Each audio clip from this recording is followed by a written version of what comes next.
be seated. The record will show the presence of the jury, the defendant, and all counsel. Ms. Connor, you are still under oath. Do you understand? Yes. Mr. Martinez, you may continue. Your name, please? Heather Connor. Judge, I had Exhibit 249 marked. And previously, we did use our poster board, and I was asked to substitute a smaller version of it. So for the record, 249 is now on 8.5 on that as well. Yeah, let's take a look at Exhibit 249.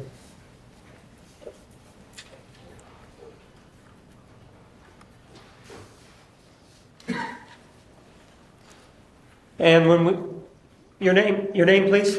It's Heather Connor. And you were testifying here previously, correct? Yes. Where we left off last time, Thursday, we were talking about this area here, correct? Yes, we were. And specifically, we were talking about what was inside of that closet, correct? Yes, we were.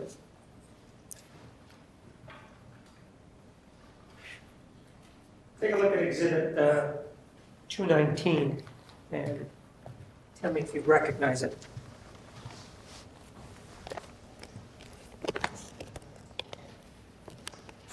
Yes, I do. What is it?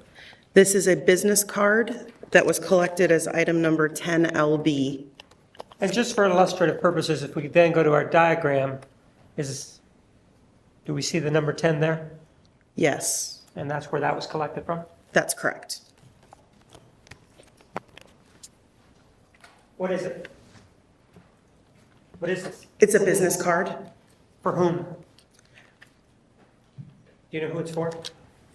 I believe, Well, may I see it, please? Sure. It says Travis Alexander on the card. I move for the admission of Exhibit 219. Any objection? None, Your Honor. Exhibit 219 is admitted.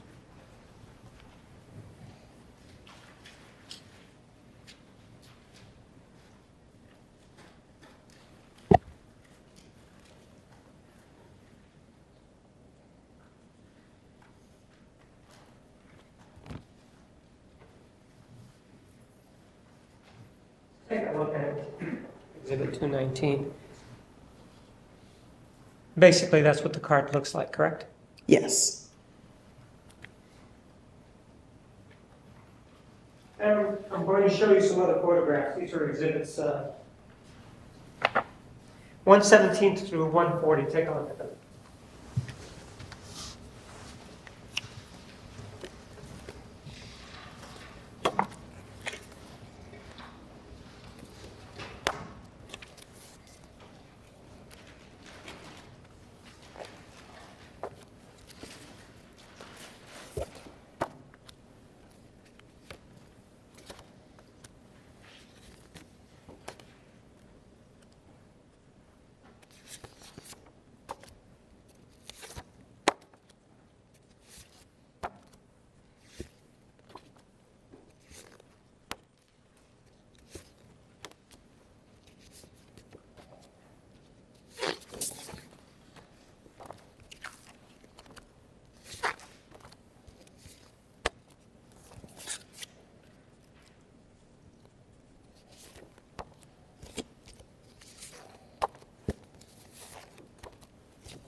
Do you recognize them? Yes, I do.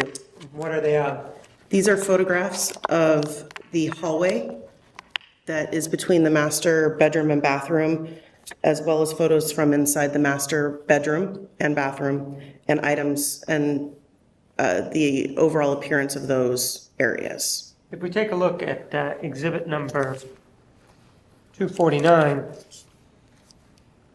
is the area that we're talking about this hallway here? Is that what we're talking about? That's correct. And were these taken back during the investigation in June of 2008? Yes, they were. Move for the admission of exhibits 117 to 140.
No objection, Your Honor. Exhibits 117 through 140 are admitted.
Ma'am, let's take a look at Exhibit 117.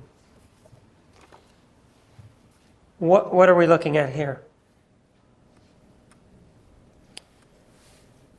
That is red staining on the tile floor in the bathroom. All right, where specifically in the bathroom are we talking about here? From this view, it appears to be close to the closet that was in the bathroom. If we then take a look at Exhibit 118, does that show you where that spot is?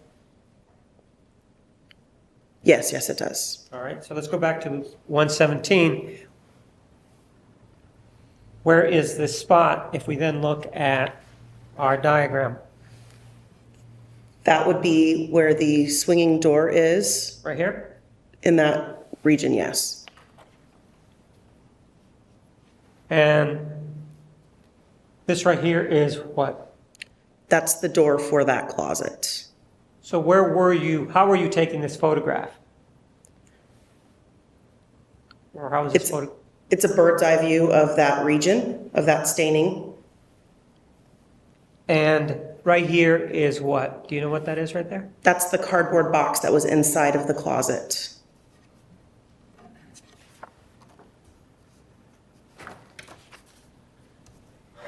Exhibit 118.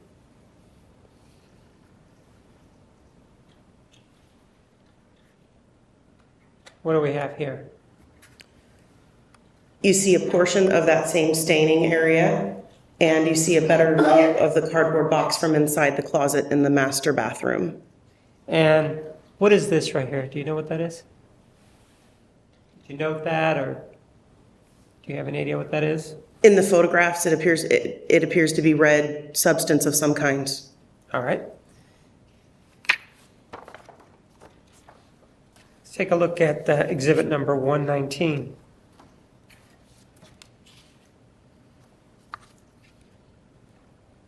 Do you see this stain here?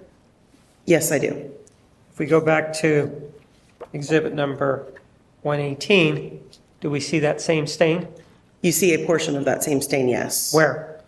In the lower right region. So now what are we looking at? This is a view of the tile floor in the bathroom and heading towards the hallway, as well as evidence placards marking items 5 through 7 that were to be collected. And if we say this is 5, what number is this one? That would be 6. And this one is where number 7 is, right? That's correct. There are also some placards further up here, correct? I do see those now, yes. Where does this room lead into? Right here. That is the master bedroom closet. And what is this down here? The master bathroom, or excuse me, bedroom. And if we're looking at it this way, where is the body? would be, from this vantage point, would be to your right. It would be this way, correct? Yes. That's number 119. And the vantage point is from here this way, correct? Yes, that's correct. And to get this issue of the placards taken care of, you said this was to 5, this was 6, and this was 7, correct? Yes. Just sort of to see if we can follow it. What is 5? What do your records indicate 5 is? May I see the report that was submitted Sure. last Thursday?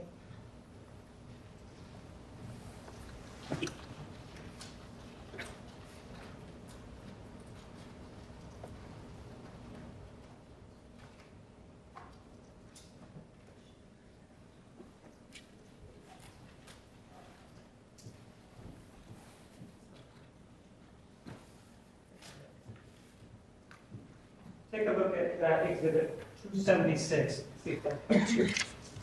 Look at it, and then I will re-ask you the question. Thank you.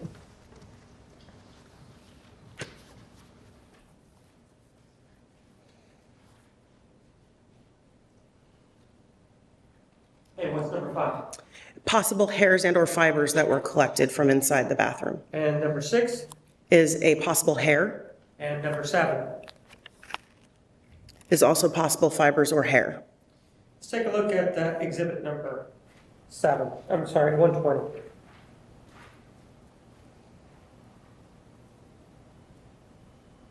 And what are we seeing here?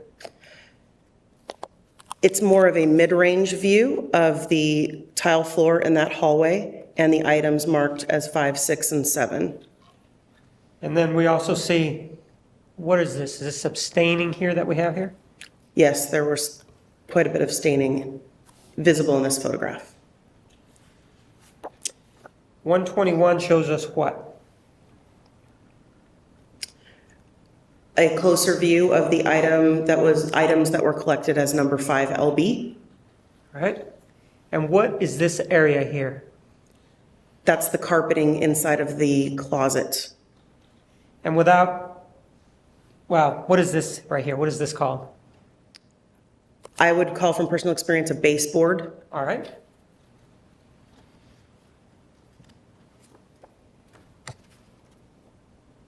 $122, what are we looking at there? That is a possible shoe impression that was found on the tile floor in the bathroom. And what number is that you marked it? It was labeled impression number 1 when it was photographed with the scale. And if we take a look at this diagram, do you know where it was found? Yes. It is, Go ahead.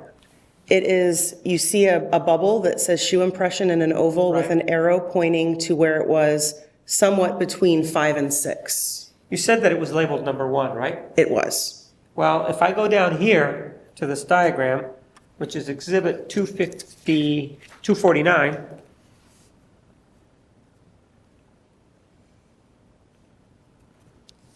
see this right there? I do. Isn't that a number 1 already? It is. And what is number 1 here? That was item number 1 LB. That was a cartridge casing. Okay, so how do you differentiate so that we can keep them straight? Some items that are not able to be collected will be labeled with a letter, some with a number, and some may be labeled with a combination of the two.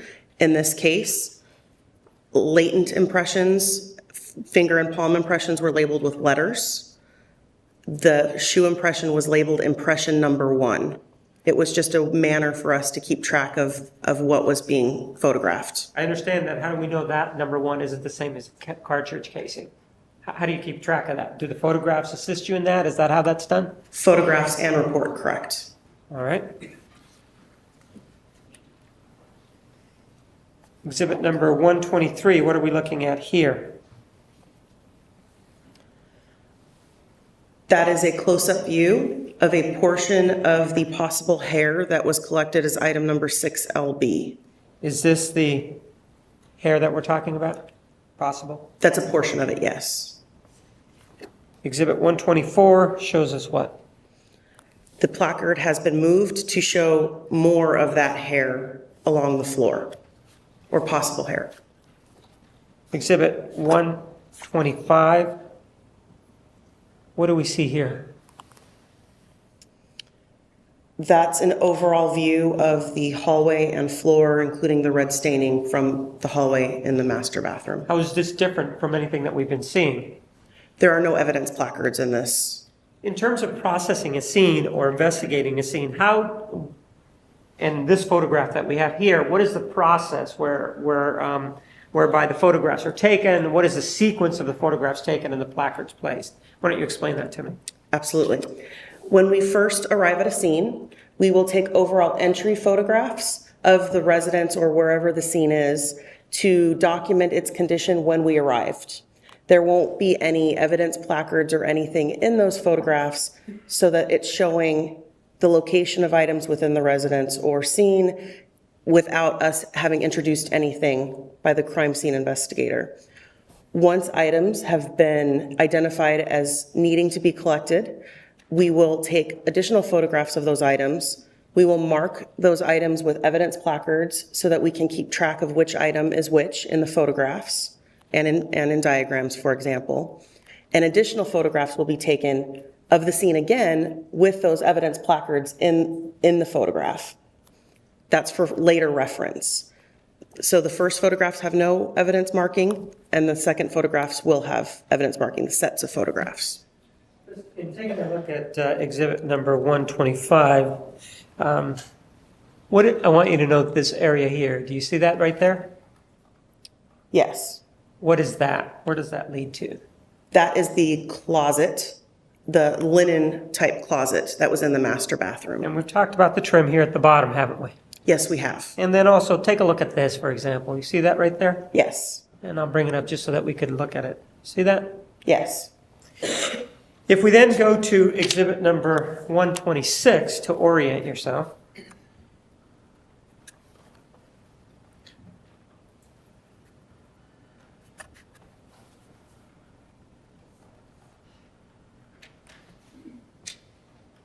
Do you see this right here?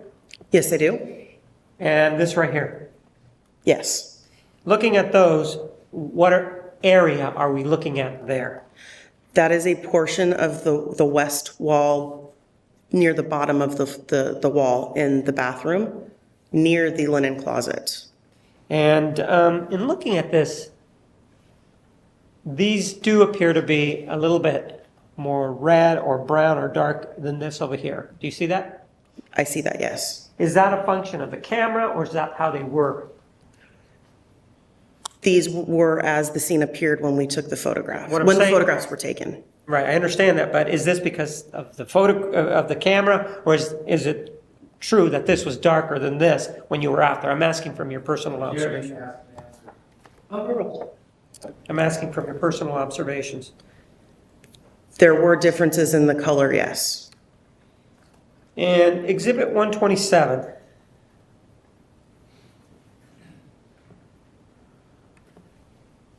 What are we seeing here? This is a view of the baseboard, wall, and tile floor in the hallway bathroom, the hallway between the bathroom and bedroom. And what is this over here? What is that right there? Is that carpet? It appears to be carpet. Well, why don't you take a look at it so that you can tell us, you were out there, right? Absolutely. Well, why don't you take a look at 127 and tell us what that is? That is the carpet in the, Objection as to foundation. She hasn't testified to testing any of this. Well, ask another question. What is this right over here? that's the carpet in the master bedroom. Okay. And again, is this a true and accurate depiction of this area and whatever marks are there as it existed back then? Yes, it is.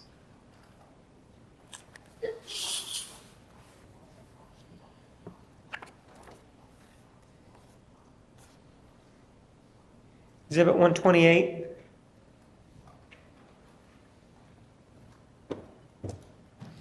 What is this up here? That is the door leading to the of the linen closet in that hall, in that bathroom. And this right here is what? What direction? Is this east or west? That's the west wall. And this right here is, Red staining on the carpet in the master bedroom. it is the master bedroom then, correct? That is correct.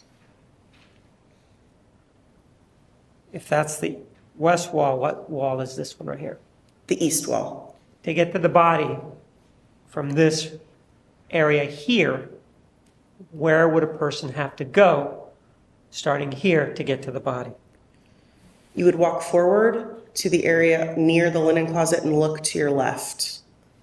And if we look at exhibit number 249, because the directional is up here is north, how would they be able to walk? You would walk south and then to the east. I'm looking at this diagram. I'm going to bring it in pretty close so that way. And if you need to, I'll bring it up to you. Okay. From, what is that number there? Do you know how, can you read that there or not? It's trying to focus it. 11 foot 4 inches is what I can see. And over here on the right is what? 12 feet 6 inches. Okay.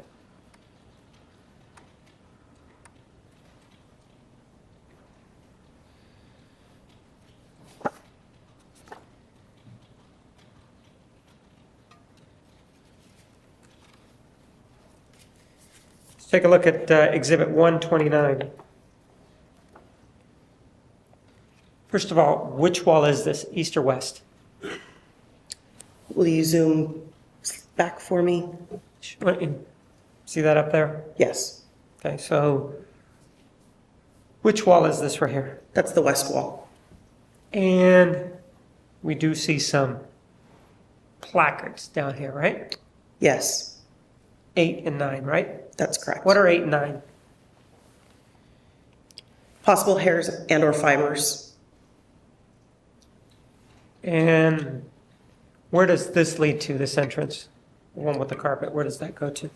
The carpet is the master bedroom. That's a view leading into the hallway leading to the master bathroom.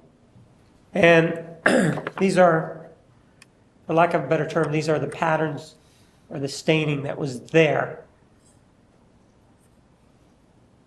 in June when you were out there at the scene, right? Yes.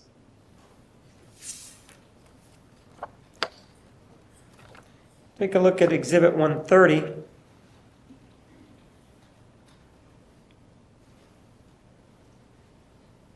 What is this right here? That is the entry to the master bedroom closet. And do you know what this is down here? Those were sandals, flip-flop type sandals that were collected. And then, as we look here, this door up here, what is that? That is the door to the linen closet that's inside of the master bathroom. This, see this down here, this trim down at the bottom? Yes, I do. What is to the, just to the right of that? What is to the right of that? That's the master bedroom door That leads to the outside? to the loft in the upstairs, correct?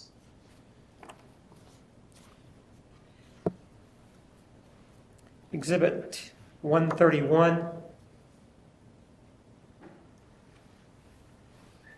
What are we looking at there? That is red staining that was on the carpet in the master bedroom. Is that a close-up of it? Yes, it is. A closer view of it. Okay.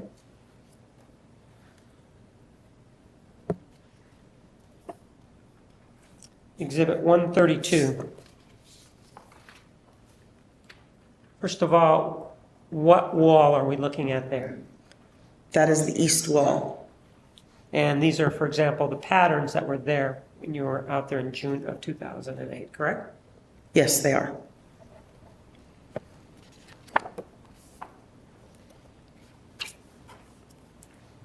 Exhibit 133. What do we see here? That is a different vantage point of some of the red staining that was on the east wall of the hallway. take a look at Exhibit 134.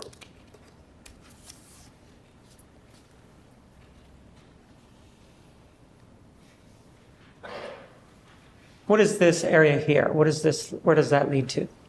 That is the hallway that leads to the master bathroom. And this door leads where? That is the master bedroom door. You're seeing a view of it from inside the master bedroom looking out. And this lock that's on this door, can you describe the locking mechanism from the inside for me? Yes, it is a flat piece of metal that is turned. So can it lock from the inside? Yes. Do you need a key to lock it from the inside? No, you don't. Do you need a key to get into it from the outside? Yes.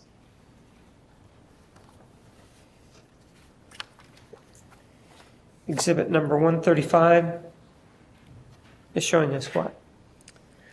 That is a view of a stain that was identified as 9. And exhibit 136 is what? That is a close-up of that stain identified as 9. Let's take a look at exhibit 138. See that? I do? First of all, I want to start with the door over here. You see that right there? Yes. In the previous photograph, we saw it, and it was white. What's all this dirty black stuff on it? That is latent processing powder, fingerprint powder. And then if we look to the left of this photograph, first of all, what wall is that? That is the west wall. And we see all this black stuff also on there. What is that? That is also processing powder. And who put that processing powder on there? Or were you there when that was put on there? Yes. In terms of processing the scene, you told us that, well, you first take overalls without placards, right? Yes. Then you told us placards are put down, and then you take photographs, right?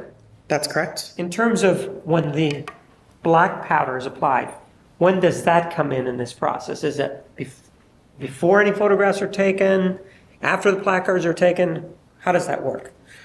Typically, latent processing will occur after overall and evidentiary photos of items marked with placards are taken. There are times where we may identify items to be collected later on after we've already begun processing, but typically processing will be done after photographs have been taken and the evidence items have been collected. Why is that? Processing for latent prints can be a very messy process. And would it then affect other items that may be there? Is that if you do it first? It could, yes. Exhibit number 137. What do we see there? That is a view of the hallway leading to the master bathroom. And does it show us the messiness on the right there? Yes, it does.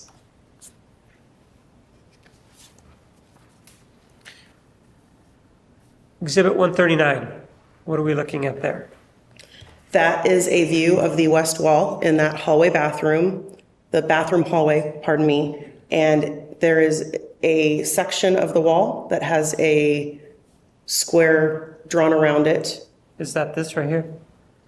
Yes. And why is that significant? Contained within that drawn square is a latent palm impression that was developed on the wall. Take a look at Exhibit 239. You recognize it?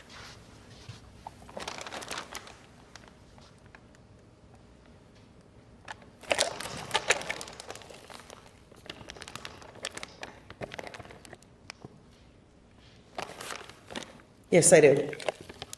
What is it? This is the piece of wall that was cut out and collected as item number 77 LB. And this is what we're looking at in this photograph. While it's still in the wall, yes. I move for the admission of Exhibit 239.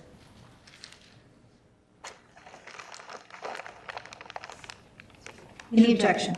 None, Your Honor. 239 is admitted. Mr. Martinez, we're going to take the noon recess at this time. Ladies and gentlemen, please be back in the designated area at 1:25. Please remember the admonition. You are excused.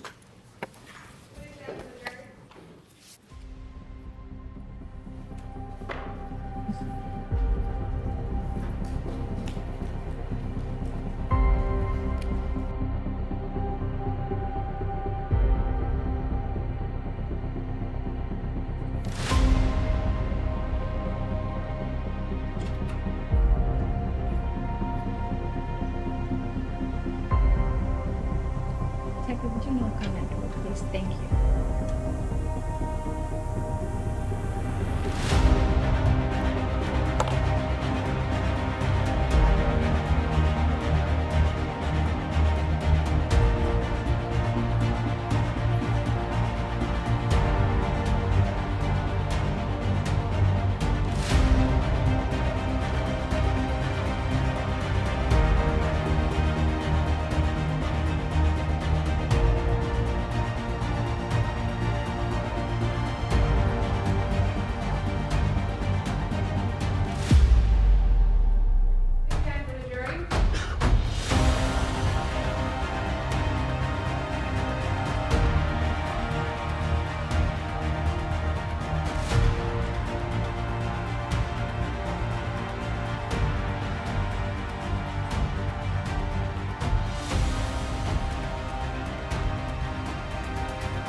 Please be seated. The record will show the presence of the jury, the defendant, and all counsel.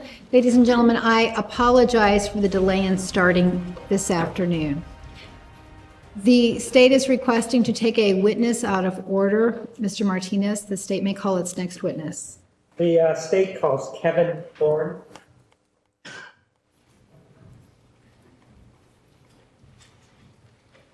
Can you spell your last name, please? H-O-R-N. Raise your right hand. You do solemnly swear the testimony you're about to give will be the truth, the whole truth, and nothing but the truth, so help you God? I do. Thank you.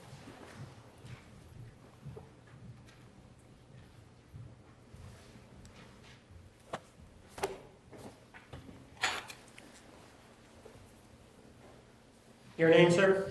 Dr. Kevin Horn, And who do you work for? Maricopa County Medical Examiner's Office. How long have you worked there?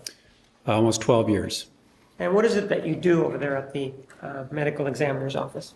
I am a medical examiner. I'm charged with examining deceased individuals and certifying a cause and manner of death within the county. And in terms of your education, where did you go to medical school?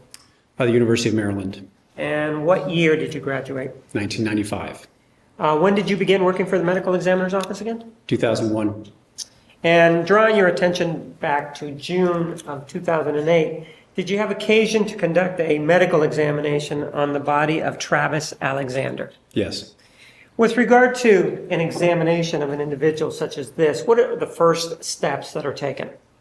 The body is received under seal. It's in a sealed body bag with a number that's unique to that case. That seal is broken in my presence. The bag is opened, and then we examine the outside of the body, collecting evidence, performing photographs, and then we move on to an external examination, documenting injuries, and then an internal examination or an autopsy. In this particular case, were there any x-rays taken? Yes. And what is the purpose of the x-rays? Mostly to document internal trauma and or projectiles that we may need to recover. I'm going to show you some photographs. Take a look at exhibits 170 through 173.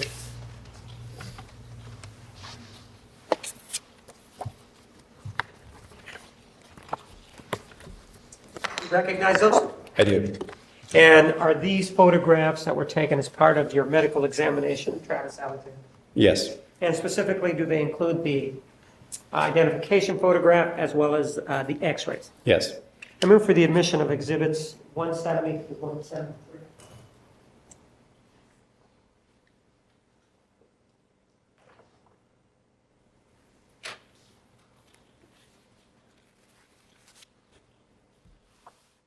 Any objection? Judge, I would object to number 170. Counsel approach.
Exhibits 170 through 173 are admitted.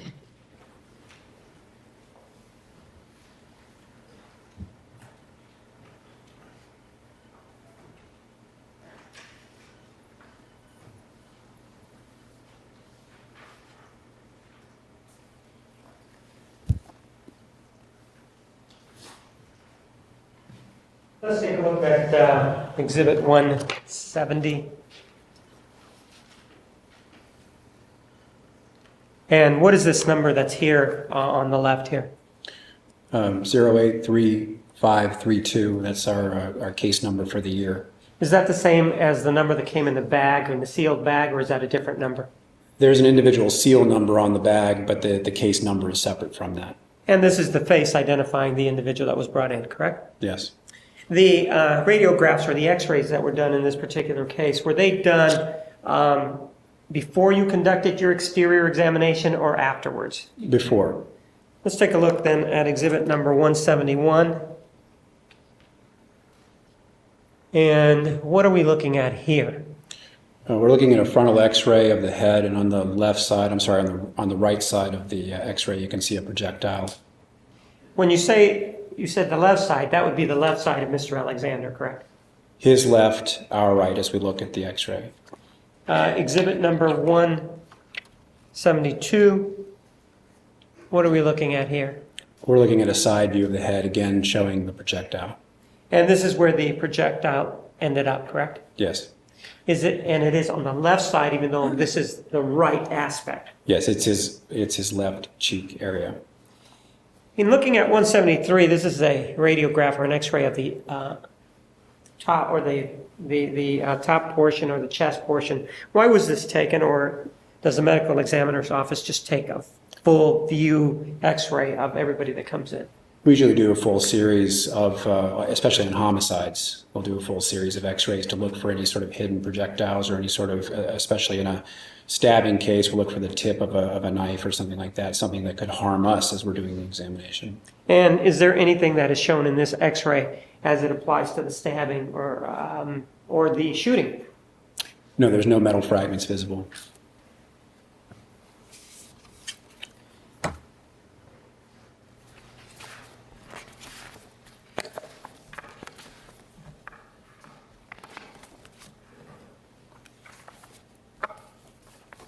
As part of your examination, the external examination, did you take a look at the hands? Yes. Take a look at exhibits 174 through 183 and see if that depicts photographs of Mr. Alexander's hands.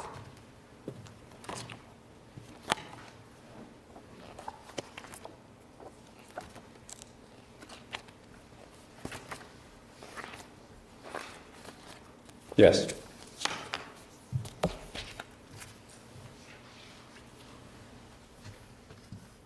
I move for the admission of exhibits 174 through 183.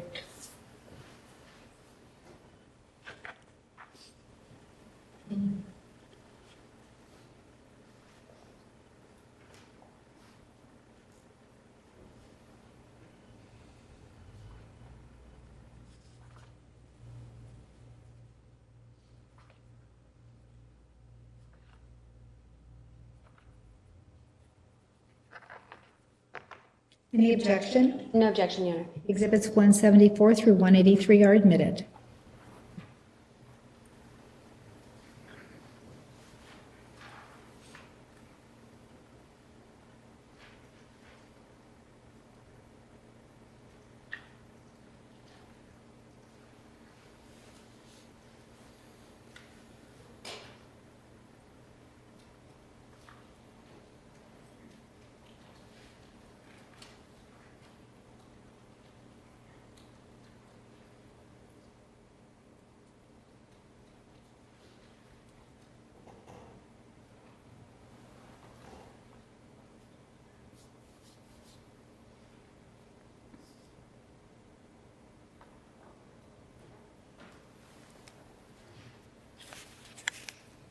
Let's take a look at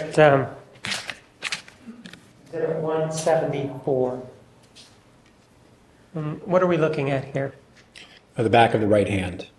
Sir, one of the things that we know in this case is that the body was in its home for a while, or days before it was actually discovered. So was there any decomposition that was associated with the body, and are we looking at any in this particular photograph, or was it other parts of the body? Yes, there was a state of what we would call intermediate decomposition, or the middle stage of decomposition, and it involved the whole body. And in this picture in particular, we can see green discoloration of the hand and also early what we call mummification of the fingertips. And if you take a look over here on the thumb, why is that dark? Or I guess in the rest of the hand? It's dried. And is that part of the mummification process that you described for me? Yes. Are there any injuries to the upper portion of Mr. Alexander's right hand? No. Let's take a look at Exhibit 175. Now the fingers are extended, and we do see that there is some darkness on each of those fingers. Do you see it? Fingernail areas. Do you see that? Yes. What causes that? Again, that's decompositional change. And are there any injuries on the top of the arm? There is an injury to the thumb, which I don't think is really clearly visible in this photograph. All right, let's then take a look at exhibit number 176, which shows us what? What are we looking at here? This is the palm of the right hand, and I think there may be another picture that shows this better, but there is an incised or a cutting injury of the tip of the right thumb. And exhibit 177, is that what you're talking about? Yes. In looking at injuries, are you able to tell whether they were made before death, after death, or at the time of death as part of the examination? Sometimes. It depends on the case. How about this one right here? Could you tell by looking at it and conducting an analysis whether or not this was done either before death, at the time of death, or after death? I think it was done before death. There was hemorrhage associated with it. When you say that there's hemorrhage associated with it, explain that a little bit more to me. What is it that causes a person to hemorrhage if they're alive, which is what I think you're telling me? Well, if you have a heartbeat, you're going to have blood flow to an area that's injured, and so you'll have blood flow from an injury. So if the skin is cut or torn, there will be a great deal of blood that will come from that injury in a living person. A deceased person will ooze some blood, but not a great deal. So in this one right here, it is your opinion that Mr. Alexander was alive when this was inflicted? Yes, taking into consideration what I said and also in context with other injuries that are on the hands. And what kind of injury is this one that we're looking at? It's a sharp force injury. It's caused by a blade or a sharp forced object. If an individual, let's get away a little bit from a knife right now and just focus on the individual maybe who is dragged or is hit, that kind of thing. If an individual is dead and somebody applies some force, hits them, are they going to bruise necessarily or not? There may be something that would look like a bruise, but it will not be as large and the color will be different in a deceased person because there's no blood flow to the area. So you're actually just breaking blood vessels in that area, and whatever blood happens to be there will ooze out, but there won't be blood pumped into the area. And part of the reason I ask that is I see that there's sort of like on top of it a little bit of a darker area. Is that mummification or is that bruising? It may be a combination of both. There's some darkening underneath the nail there, but in the context of the mummification, I can't really say for sure. Are you familiar with the term defensive wounds? Yes. And define that for me, please. They're based largely on location on the body. If you have injuries to the backs of the forearms or to the palms or backs of the hands, you can have gunshot wounds in those locations, or in the case of an assault with a knife or an edged weapon, you can have cuts or incised injuries to the backs or the palms or the backs of the forearm, and it's consistent with someone trying to either grab the knife or fend off wounds or fend off injury. And the way you described it, by necessity, the person would have to be conscious and alive, correct? Yes. And is this that we're looking at, the right thumb, is that a defensive wound? Could be, yes, consistent with that. Let's take a look now at exhibit number 178. What do we see here? It's the back of the left hand. And again, with the back of the left hand, if you notice this little portion right here, what is that right there? It appears to be what we would call a void in the blood. Maybe there's an area of pooling the hand was resting in, and the blood is not staining that area. Okay. But that's not an injury, correct? No. Exhibit 179, what are we looking at there? This is the back of the left hand. Do we see any injuries here or not? You can see the edge of an injury on the side below the thumb, the side of the hand, and then also on the back of the thumb. So there are two injuries that are partially visible here. And those injuries, if we look at Exhibit 180, do those show those a little bit more? Yes, this is the palm of the left hand, again showing from the side of the thumb near the wrist. There's a fairly deep wound that's going into the muscle there. There are two separate wounds of the palm below the index finger, and then I believe there's another injury on the thumb that we've already described. In looking at these just to the naked eye, and obviously naked eye may not tell us everything, as we compare those to the injury to the right thumb, these seem to be a little bit deeper. Is that true or not? Yes. And how deep are these in comparison to the ones that we saw in the thumb? The one on the thumb is fairly superficial. It just clips off part of the nail. This is actually going into the soft tissue and the muscle beneath the hand, so it's going in a depth of about 1/4 of an inch for all three injuries. And if you look at this, are you able to tell us what type of blade is doing this other than that it's a knife blade? All I can say is that it's a sharp-edged object. Let's take a look at Exhibit 181. And this has a scale to it, correct? Yes. And so for those of us that are really not versed in metrics, how big would you say this one is, the larger of the two? That measurement in inches is 1 3/4 inch. And this one right here, the one down there? 3/4 of an inch. Taking a look at Exhibit 182, now we're looking at those first two injuries that we described, the one near the wrist and the one on the higher up on the thumb, correct? Yes.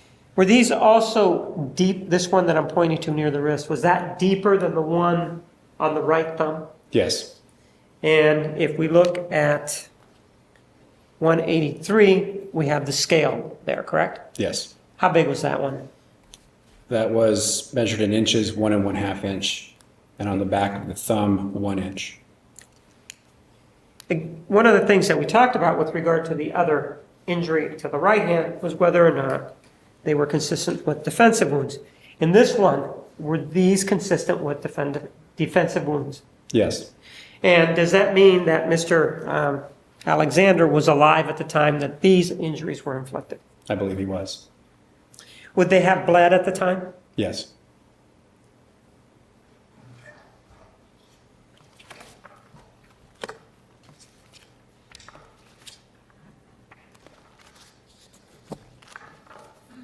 Let's take a look at exhibits 184 through 191.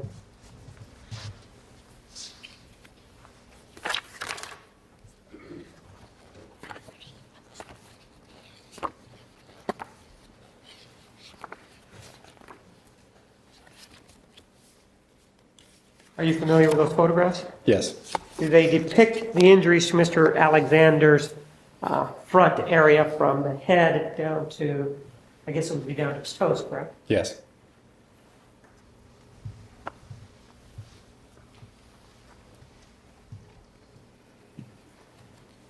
I move for the admission of exhibits 184, 81, 92.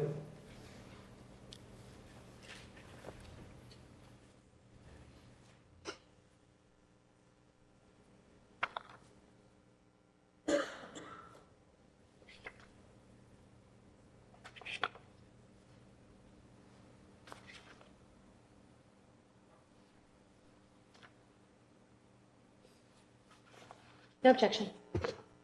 84 through 191 are admitted.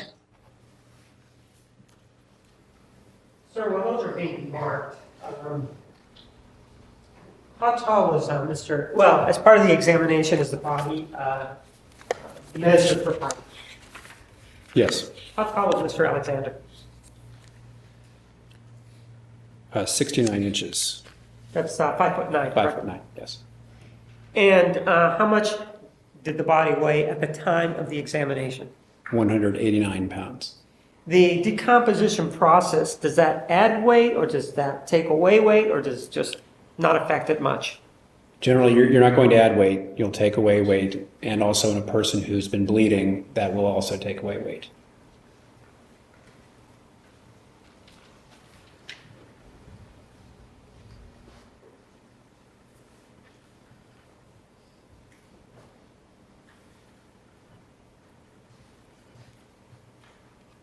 Take a look at Exhibit 184. And I'm interested in this area here on the right arm. Do you see that right there? This area here? Yes. That looks like it's some sort of veiny action going on, veins or something. Is that what that is, or is that something else? We term that marbling, and it's a decompositional change. It's bacterial action in the small veins under the surface of the skin. How about right here in the middle of his stomach? That is what we call skin slippage. It's also decompositional. One of the things that appears to be there, and that may not be so, but it appears that the body is a little bit bloated. Do you see that? Yes. Again, is that something that's associated with decomposition, or is that really how he was in life? I do believe he does have a bit of bloating. He may have been a slightly heavy-set person in life, but there is some bloating, and that's from bacterial gas formation after death. Let's take a look at Exhibit 185. On the shoulder there, do you see that? Yes. Is that an injury there? Yes. How big is that injury in terms of inches? I know we have the metric scale there, but how big is that? It's on the right shoulder. Just looking at the photograph, you do have an English and a metric scale on the same side, so it's about, each of them, the largest of them is about an inch. Is this a deep sort of cut, or is this sort of a grazing kind of cut? Very superficial with grazing injury. But it would bleed, correct? Yes. And how about this one right here that we're looking at right there? That is characterized as a stab wound, so it's actually a deeper wound, but it actually terminates at the breastbone, doesn't go into the chest cavity. So as it was going in, it actually hit the breastbone and did not go any further, correct? Right, yes. Would this wound have been fatal, whether immediately or rapidly, or alternatively longer term? Not in and of itself, no. But it would bleed, correct? Yes. We then go to the one right here.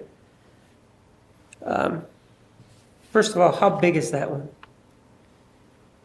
Just in looking at the scale, it's about 2.5 inches in length. It's transverse across the chest, or extending horizontally across the chest.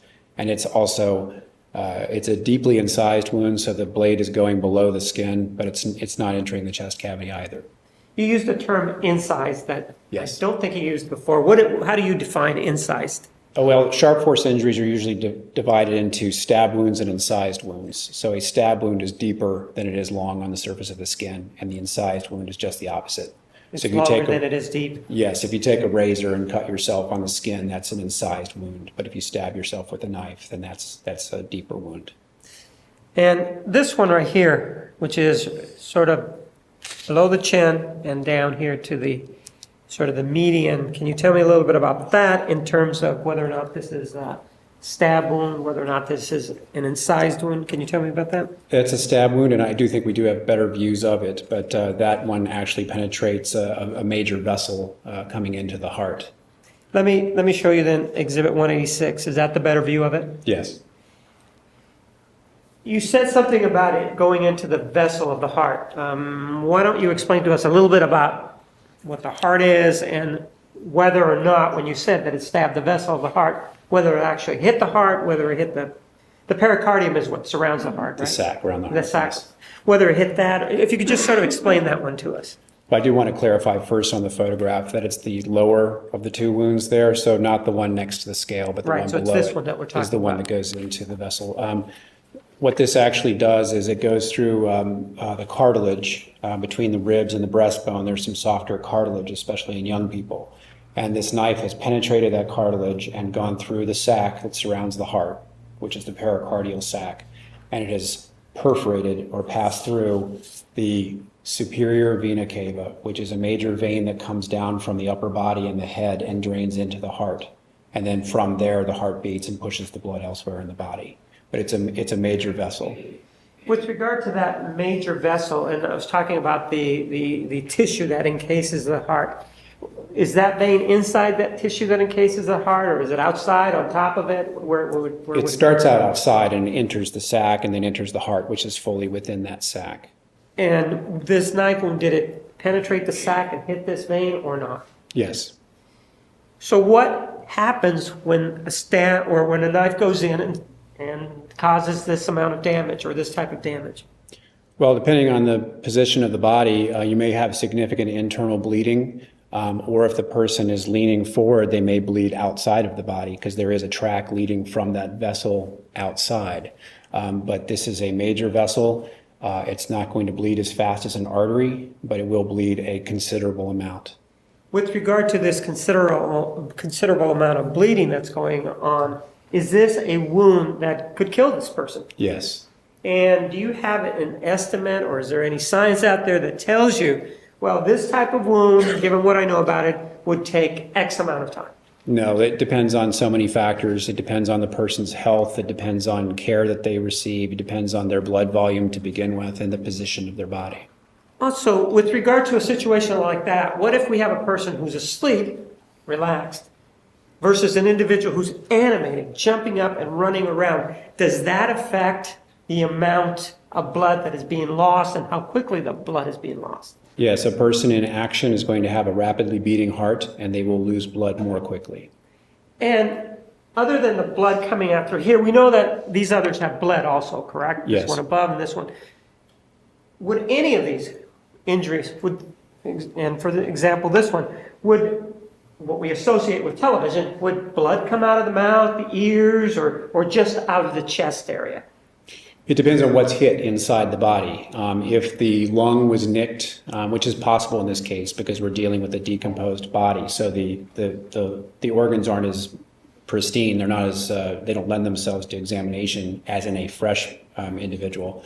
But if the lung is nicked, they can cough up blood. If you have blood going into the throat area, and he does have throat injuries as well, which we'll talk about, all of those can cause coughing up of blood or loss of blood out of the mouth and the nose. There is death, and then there's also unconsciousness, correct? Those are two different things, right? Yes. With regard to this particular wound that's here at the bottom, is that something that would, once it's inflicted, would that cause Mr. Alexander to lapse into unconsciousness? Eventually, yes, not immediately. When you say eventually, do you have an estimate, maybe minute, seconds, between the time of infliction and the time that he would lapse into unconsciousness? If that were the only wound, and it's not, probably a few minutes, because we're dealing with a vein and not an artery, so it's a lower pressure system, so blood loss is slower.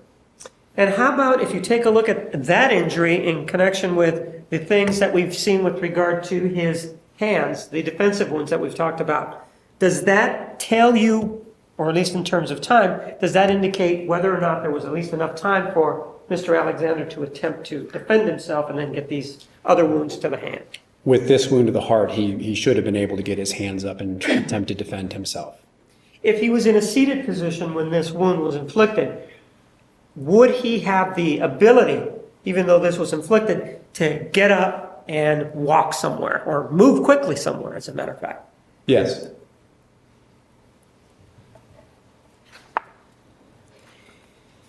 Exhibit number 187 shows us the injury to the right shoulder. Do you see that? Yes. Looks more like a scratch, doesn't it? It's very superficial, yes. Do any of these injuries, including the one to Exhibit 186, do any of these speak to movement or anything like that, or is just that's not something that these photographs show? Since they're on multiple parts of the body, they imply a motion of the assailant or a motion of the decedent, and I can't say which of those is the case. Exhibit 184, we do have the lower portion of his body, correct? The lower part of the abdomen. Right. And we have this injury here, right? And then we Yes. have these, right? Yes. If we go to Exhibit 188, is that a close-up of them? Yes. What are these down here to the, as we look at it, to the lower part of his belly button? There's another photograph which may not be entered into evidence, but there's a wound track that extends across the front of the belly from where this stab enters.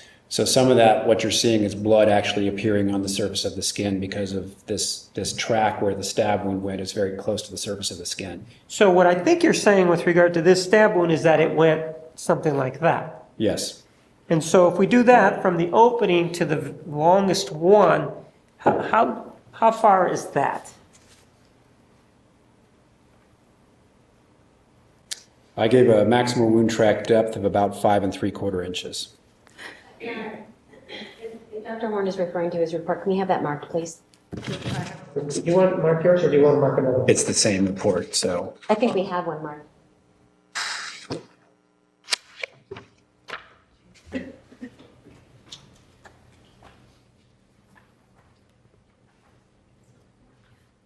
Has it? No, let's go if you don't mind.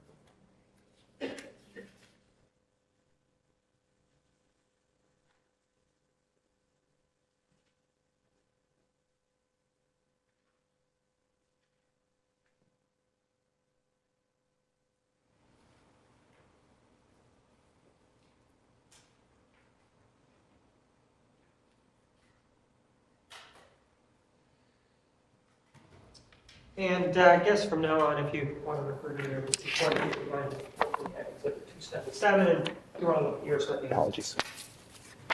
We were talking about the length of this one, and this one is, I think it says 5 3/4. Yes. What is the angle of that?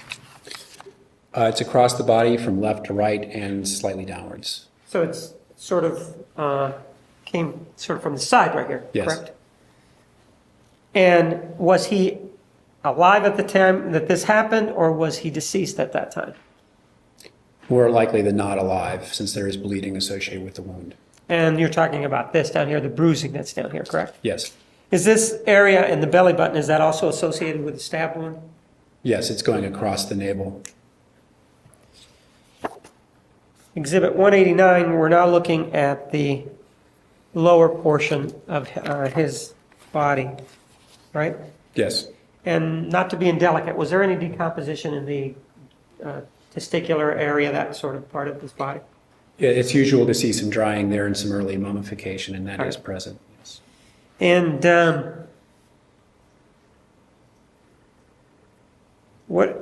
let's start with the right leg. What are we looking at there? Apart from some decomposition changes, he also has some contusions or bruises on the shin area. Right here? Is that correct? On the right shin, yes. Let's take a look at 191. Does that show it better? Yes. And the question is the same. Were these injuries here, were these inflicted at the time of death, before death, after death? Can you tell? I believe they were inflicted before death. Would these be consistent with this individual being dragged somewhere while he was alive? Or, Sustained. You're familiar, you've done how many autopsies, sir? about 6,000. And during that time, have you seen and studied the situation where someone is dragged before death? Have you seen that situation before? Yes. How many times would you say? At least 3 or 4 times. And looking at that along with and have you read up on this area? Is there any? Recently, no. Given what you know and what you've seen in your work, and you said that these injuries are before death, could that be consistent with someone being dragged? Same objection, Your Honor. Approach.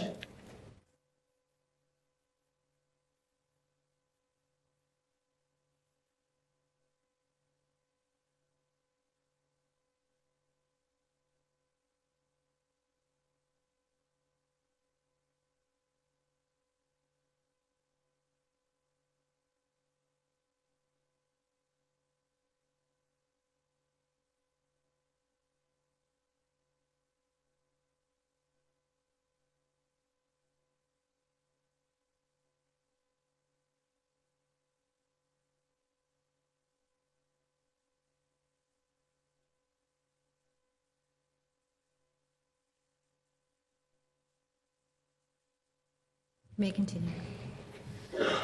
Could those be consistent with somebody being dragging him along or him being dragged? Usually what you see in a dragging is you'll see more drawn out abrasions. These look more like impacts to me against something. Bruising is usually from stumbling against something or being forced against something. So in other words, these are consistent, more consistent in your view with him hitting something before death? Yes, or something hitting him. How about if we then go to Exhibit 190, and this is the right heel or left heel? That is the left heel. And what do we have here in the back of the left heel? I call them abraded lacerations. So a laceration as opposed to an incised wound is actually a tearing of the skin rather than cutting, and it's abraded. So there's an abrasion or a scrape leading into the laceration, and that is also from a contact with an object of some kind. And again, were these made before or after his death? I believe before, because they are hemorrhagic. And you said hemorrhagic, that means they were bleeding, The right? bleeding into them, yes. But these do imply some sort of action, correct? I mean, there was movement. A force, yes, a blunt force. To go back to this exhibit, which is 191, and looking at the left foot, do you see this right here? That area there by the heel? Yes, What is that? that is a contusion or a bruise. So that's also this. How is that different than the abrasion that we've talked about? A contusion or a bruise is just bleeding under the skin. The skin is intact, whereas an abrasion or a laceration, the skin is scraped or torn.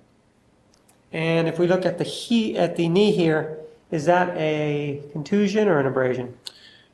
I would characterize that as an abrasion, and in contrast, the other things we've been talking about, I'd say that looks more like a post-mortem change. It's got some drying and it's kind of a yellowish in color, so it really doesn't look like an ante-mortem or an injury before death. So this could be something after death? Yes. And if an individual, I know it begs the question, but if an individual is dead, they're not going to be moving around to cause this, right? No. Are you then telling me that actually a force was applied to this area as opposed to Mr. Alexander either moving or striking himself? That's more likely, yes.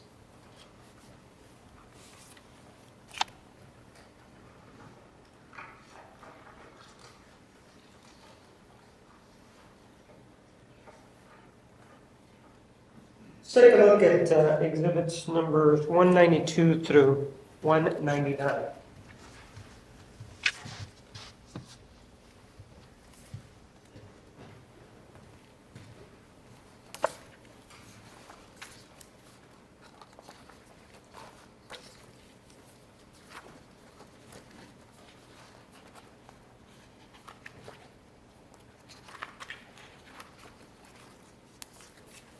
Are those photographs of the victim's injuries in the back area of his body when you conducted the examination in June of 2008? Yes, and also some images of the head as well. The back part of the head, correct? Yes.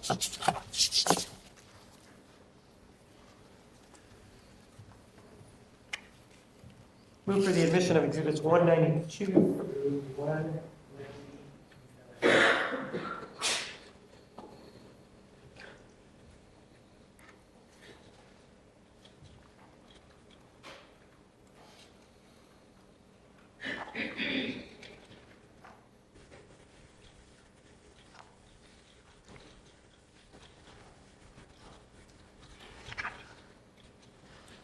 No objection, Judge. Exhibits 192 through 199 are admitted.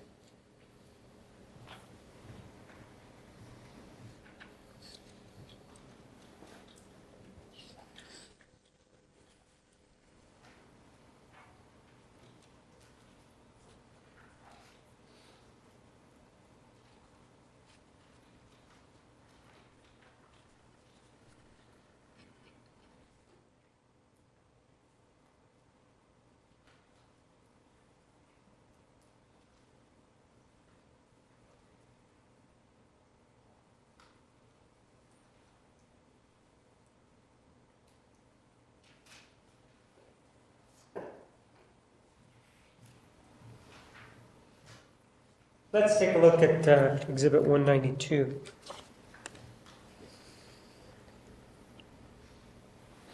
And injuries that jump out at us are these right here. Are you familiar with the term grouping? Yes, Is this a grouping of injuries? yes. And what does that mean to you? Well, more likely than not, they occurred close in time, and a lot of them, most of them, have the same orientation. When you say that they have the same orientation, what does that mean? And I'll show you exhibit number 193. What do we mean about the same orientation? In general, except for one exception that I can see at the lower edge, they're all oriented exactly the same direction. And what direction is that? They're in a diagonal extending from the right shoulder towards the lower left side of the back. So if these were inflicted like this, Yes. and with one exception, which exception is that? The lower, there's a pair of wounds. It appears that there's one that's sort of going the other direction, the other diagonal. And these injuries that we're talking about that are coming this way like that, could they be consistent with the individual having his back, as I have it to you, turned to his attacker and the attacker just stabbing him like that? Yes. How many are there here? Starting with this one here, cutting across to the other shoulder, sort of in a triangular fashion, if you will. How many how many injuries do we have there? We have 9 injuries, and they're all clustered together there in the center. What you're seeing on the upper left side is actually a post-mortem artifact. There's some skin slippage there and some drying. Is that what we're talking about there? Yes. Or in this one? All Right? of this area here where your pen is. And also right here, I believe. Yes. Correct. And you said that there were how many? 9? 9. Are these stab wounds or are they incised wounds? Which is the They're term? stab wounds. So which means that they're deeper than they are longer, correct? Yes. How deep is the deepest one there? They're all about the same depth. They're about an inch deep, and they're going into the back parts of the ribs and the spine, the spinal bone, and stopping there. And none of them, to my exam, none of them entered the chest cavity, although with decomposition, you can't completely rule that out. When you say that they went up to these bones, does it mean that they stopped there, or did the knife blade continue past the bone? Do we know that, or does decomposition affect that? They appear to all have been stopped by the bones. And that does speak a little bit to the pressure that's being applied to them, right? That they didn't go through the bone, right? It depends on the force of the assailant and also the type of weapon that's used. And if you know, maybe you do, maybe you don't, you know approximately how much force there was that was applied there or not? I couldn't say. It would depend on the thickness of his bones as well, so there are a lot of variables. But needless, they didn't go through the bone, right? Correct.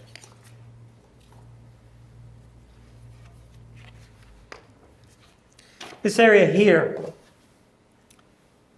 which is his buttock area, correct? Yes.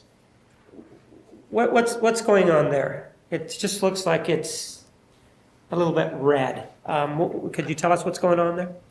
That's lividity. So this person was found in a semi-seated position, and the blood had settled to that part. So when the heart stops beating, the blood will settle to wherever gravity will guide it. And so in this case, since he's in a semi-seated position, most of the blood is going to go to the buttock area, and that's why it's kind of got this reddish color. Is part of the decomposition process, does that include gases being inside the body being formed and then expelled? Is that part of the decomposition process? Yes. So for example, if in this case, if we had, which we do, a wound here to the neck, would it be consistent with the decomposition process to have the gases sort of be expelled through that area such that liquid or fluid maybe come out with the gases? Is that something that could happen? Yes, that's usual. Let's take a look at 194, and I want to look at the right foot. Do you see that right there? That area there, and perhaps this area here. Are those bruises, or is that just maybe blood or discoloration? It's discoloration and also mummification of the sole of the foot, extending up onto the side of the foot. And the left foot, you see that right there on, I'm going to move it up, the knee area, you see that? And is that the one that we talked about that was probably post-mortem, or is that a different? That was on the other side, but again, that has the same sort of appearance. It's not the best view, but it looks like it dried, almost like a parchment-like appearance, and that's something that we see with after death.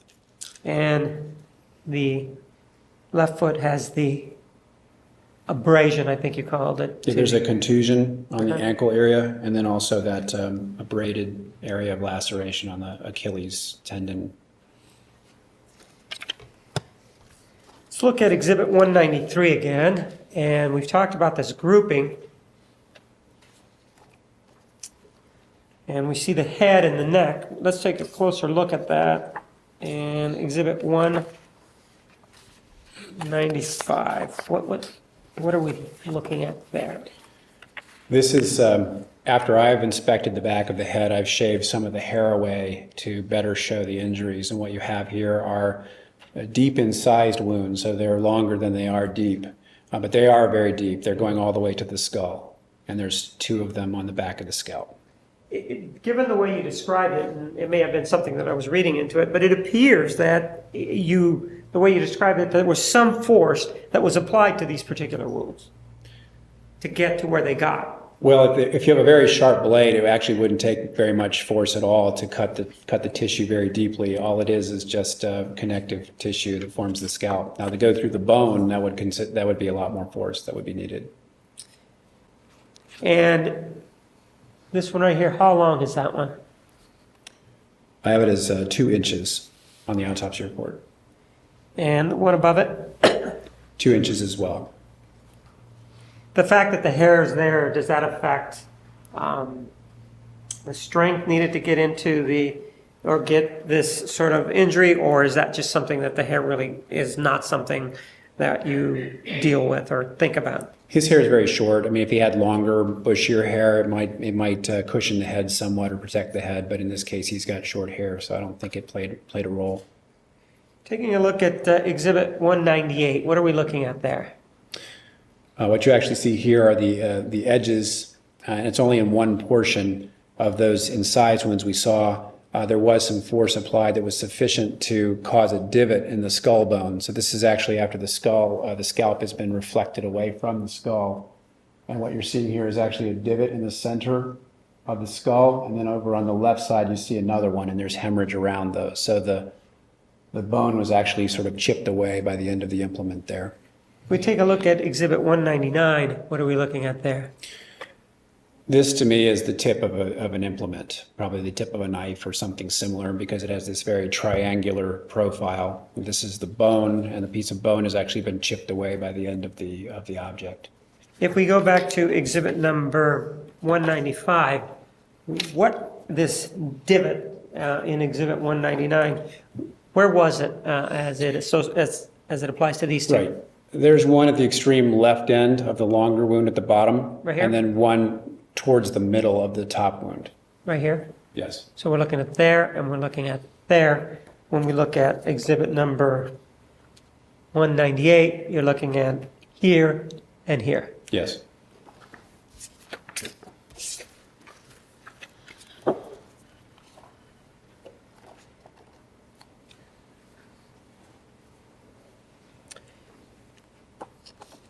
Exhibit 196, the focus on the area that's down here to the bottom. And also to the front, if you will, of the head. Take a look at Exhibit 197. In terms of these 2 injuries that we saw back there, where is this one now? This one's actually towards the front of the head, so you're looking at the top of the head near the hairline on the forehead. At the very bottom, you'll see Mr. Alexander's eyebrow, his left eyebrow. So this is a small incised wound at the forehead near the hairline. Any of these wounds that we've been talking about, the ones with the sharp instrument, are they any of those after death, or are they all pre-death? I think they're all pre-death. They all have bleeding associated with them.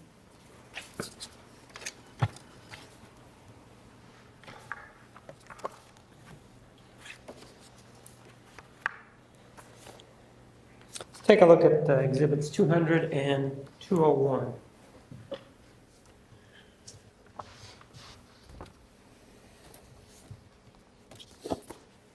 What are we looking at there?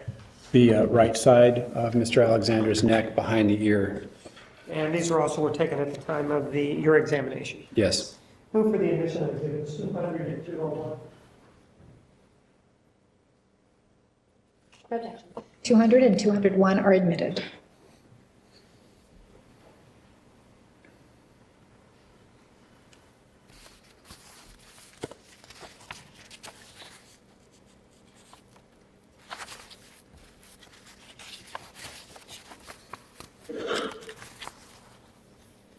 Of all of these injuries that we've taken a look at so far, how many of those have been the type that would have been fatal? Of all the ones that we've looked at so far, head, the back, and then the one to the front.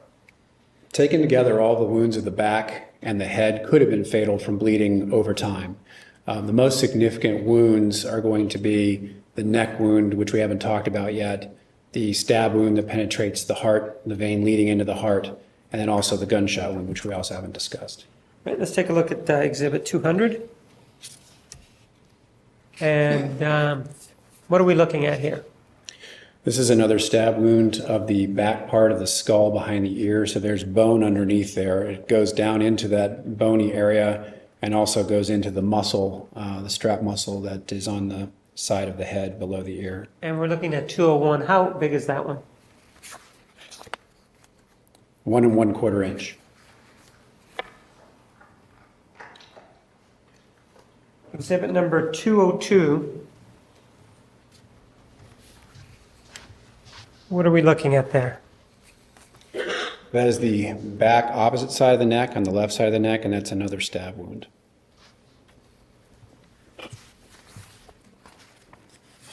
I move for the admission of exhibit 202. No objection. 202 is admitted.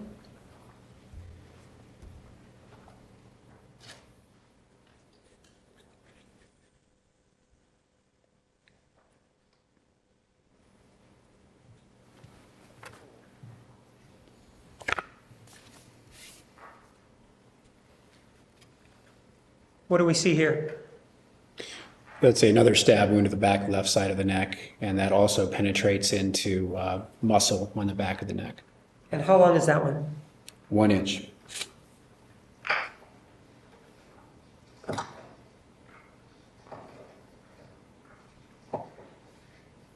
Take a look at exhibits 203 through 206.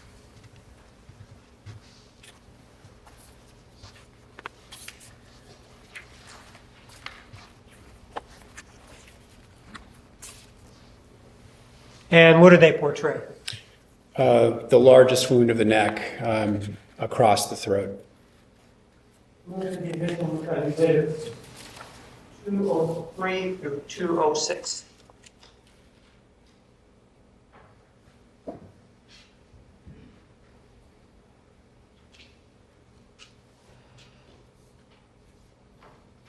No objection. Exhibits 203 through 206 are admitted.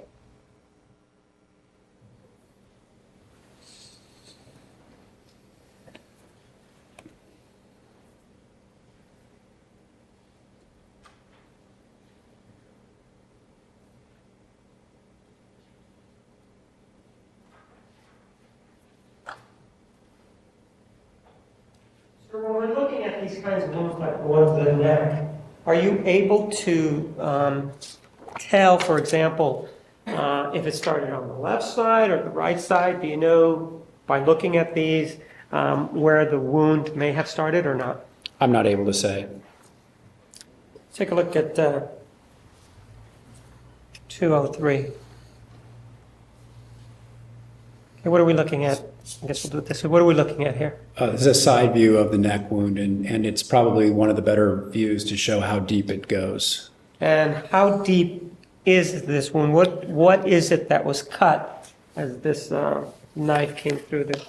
Okay, referring to my autopsy report, it passes through the airway, so the windpipe is cut through. Let me stop you there. When it passes through the airway, does this individual, as it's going through there, lose the ability to scream at that point or not? It's below the larynx, below the voice box, so yes. And if this person, well, this person's alive at this point, according to you, right? He was Yes. still alive at the time this Yes. was inflicted. Where would the blood start coming out as a result of this wound here? Well, right next to the windpipe are the major vessels of the neck. So you've got the carotid artery, you've got the jugular vein, and on the right side, not the left, but on the right side. Let's take a look at exhibit number 204. That's the right side, correct? Yes. You're not going to be able to see it in this picture to any great advantage, but my examination did show that the jugular vein and the carotid artery on the right side were both cut. And looking at this, how deep is this wound that we have here? It goes all the way back to the spine, so it's 3 inches, 4 inches.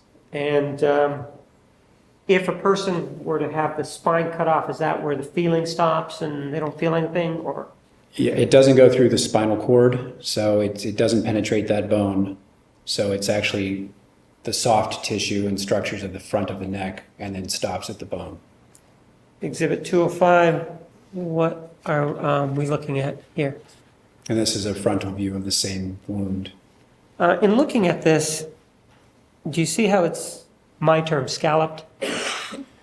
Yes, there's some irregularity, and a lot of that is due to the drying of the wound that's happened after death. If you inspect the edges of the wound, it is actually a cleanly incised wound, and it's retracted a bit and gotten a bit larger after death because the tissue has dried and retracted away. Are you familiar with the term hesitation marks? Yes. And what are hesitation marks? Very occasionally, we'll get suicides like this. We'll get people that cut their own throat, and it's very unusual for them to just cut their throat. They will do shallow cuts, and they'll sort of do test cuts, and then they'll do a deep cut. So we call those little smaller cuts hesitation marks, and we don't see anything like that here. Exhibit 206, what are you doing here? I'm trying to show the profile of the wound a bit better, put the wound together so we have sort of an idea of what the wound looked like before it's separated. And see this right here? Is that an indication of where it started, or you can't tell where it started? I can't say whether it started on the right or the left, but it's across the neck.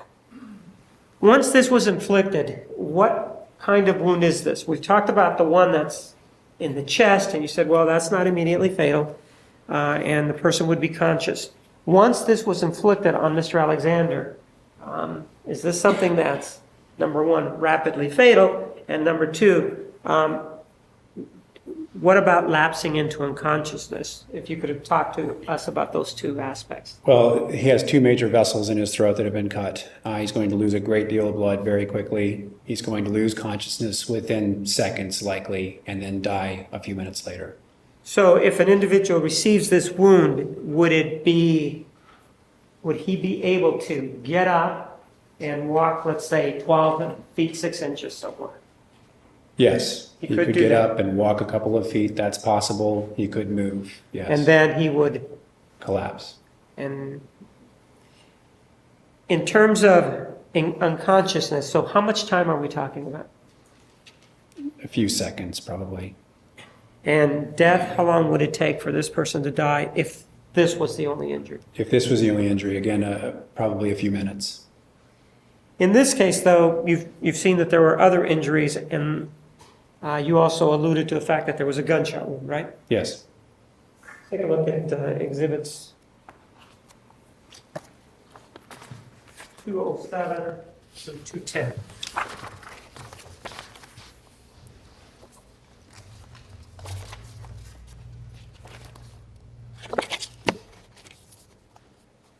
And what do those deal with?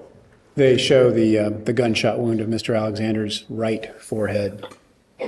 And we also have the bullet. Did you recover it? Yes.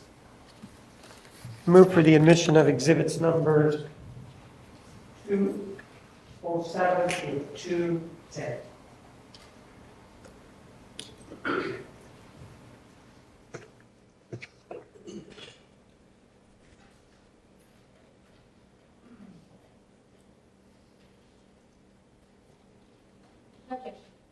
That's 207 through 210 are admitted.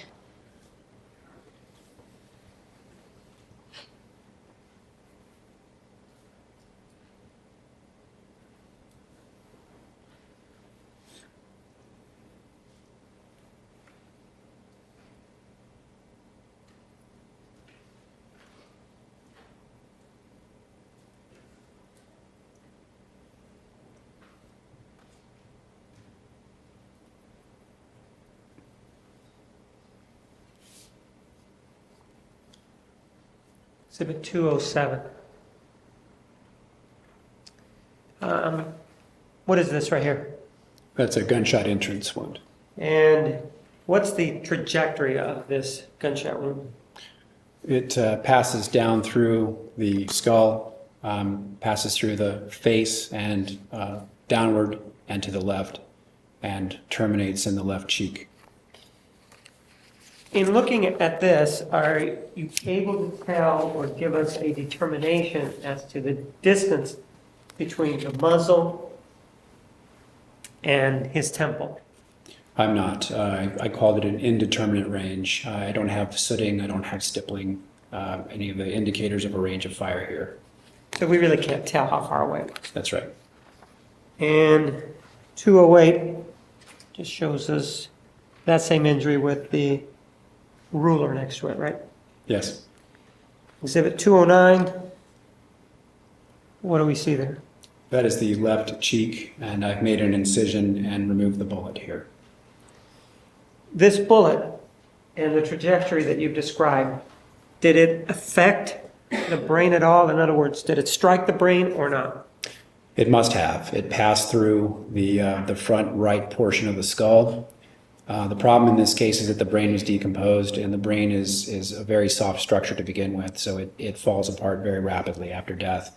So I was not able to see a track through the brain, but just because the bullet passes through the front part of the skull where the brain normally would be, I have to conclude that the brain was perforated. And if the brain is perforated, what would happen to this individual once he was shot? He'd be incapacitated. Went down? what you're Yes. saying. Immediately. Rapidly, yes. Exhibit 210 is what? That's the bullet after recovery. Let me show you Exhibit 244. If you want, go ahead and open it. Need that, let me know, I'll get you, take a glove there. I'll get you some scissors. Do I need to view it, or you prefer that I did? Yeah, let me go ahead and get you some scissors.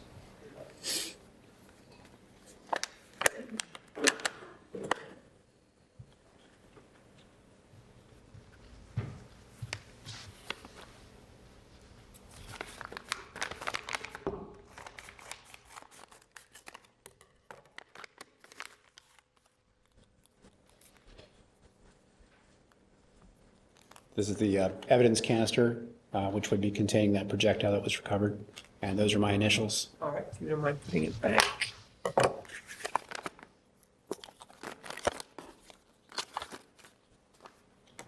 move for the admission of Exhibit 244.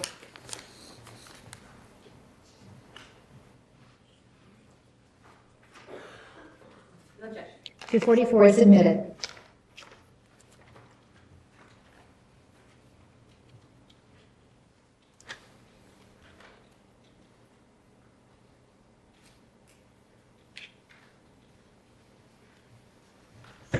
So how did Mr. Alexander die?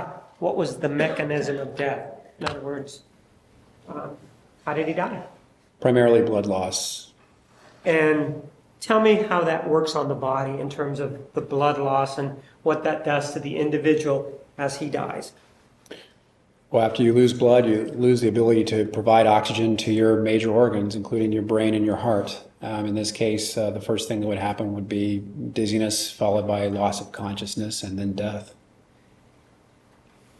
In this particular case, you've indicated that there are three specific injuries that could have led to death. We talked about the stab wound in the chest. We've talked about the slitting of the throat. And then we've talked about the shot to the head. With regard to the shot to the head, would that have been rapidly fatal? Likely would have been, yes. And by rapidly fatal, what are we talking about? Well, if you have a projectile going through the front part of the brain, the person may not die immediately, but they'll probably lose the ability to function normally. They'll lose consciousness, and they'll be laying on the floor. Very short order. In other Yes. words, shot, they go down. Yes. How about the slashing to the throat in terms of whether or not it's rapidly fatal or not?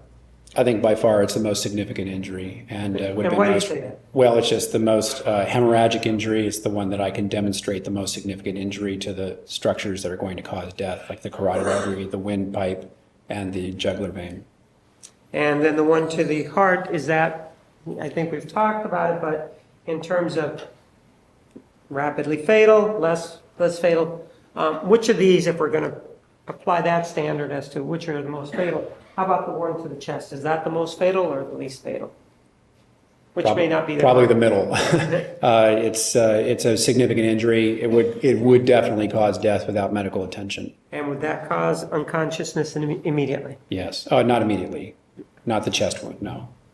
From what I'm hearing you say, of the three that we've talked about, two of them, the one to the neck and the one to the gunshot to the head, those appear, from what I hear you saying, that those would cause unconsciousness quickly, Immediately, yes. and the one to the chest would not. Less likely. So if that's the scenario, and in this case we have the defensive wounds to the hands, what does that tell you about the sequencing of these three injuries? I believe the wounds to the hands must have occurred before the fatal injuries, either of the head or of the throat. And so what you're saying is that at some point during the stabbing, but before the slashing of the throat and before the gunshot to the head, this individual grabbed the knife. Or attempted to. Or the knife was applied. Objection, leading. Rephrase. Tell me about the sequencing of events as it applies to the two injuries, and one to the head and the slitting of the throat, and when this individual may have grabbed the knife or the knife was applied to his hands. With the throat wound and the head wound, I don't think this person could have had a purposeful activity, meaning I don't think they could have raised their arms and attempted to defend themselves. With the chest wound, that's possible because he would not have been immediately unconscious. In terms then between the other two, so that would mean then that it would appear that, in your opinion, the first wound would have been the one to the chest. Objection, leading. Rephrase. Which one would have been first in your opinion? Well, the stab wound could have occurred, and then the defensive injuries could have happened after the wound to the chest occurred. Right, okay. And then in terms of the sequence of the injuries involving the three major ones that we talked about, what is your opinion? Well, the throat injuries and or the head wound are going to be immediately incapacitating, and he's not going to attempt to defend himself after that. Okay, in terms of the shot to the head, do you have any opinion as to whether or not he was alive at the time that that shot was struck? I can't say. Do you have an opinion as to the wound to the neck, whether or not he was alive at the time that that was rendered, if you will? I believe he was. There's a great deal of hemorrhage associated with that. And was he alive with regard to the one to the chest that we've been talking about? Yes, I believe he was. Can you tell with regard to the gunshot wound to the right temple whether or not he was alive or not at that point? Again, there's a wound going through the head, and I don't see hemorrhage in the brain. I can't see a wound track through the brain, so all I know is that there's a bullet going through the brain, so I can't say with certainty. And if we don't see hemorrhaging or bleeding, as you talked about, is that an indication that the person was already dead? They may have been, yes. I don't have any other questions, thank you. All right, ladies and gentlemen, we are going to take the afternoon recess. Please be back in the designated area at 10 minutes after 3, and we will start promptly at that time. Please remember the admonition. You are excused.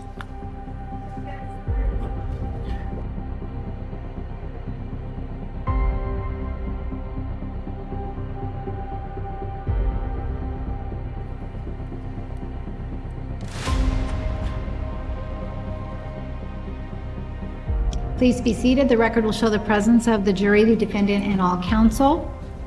Ms. Wilmot, you may cross-examine. Thank you, Judge. Good afternoon, Dr. Horn. Good afternoon.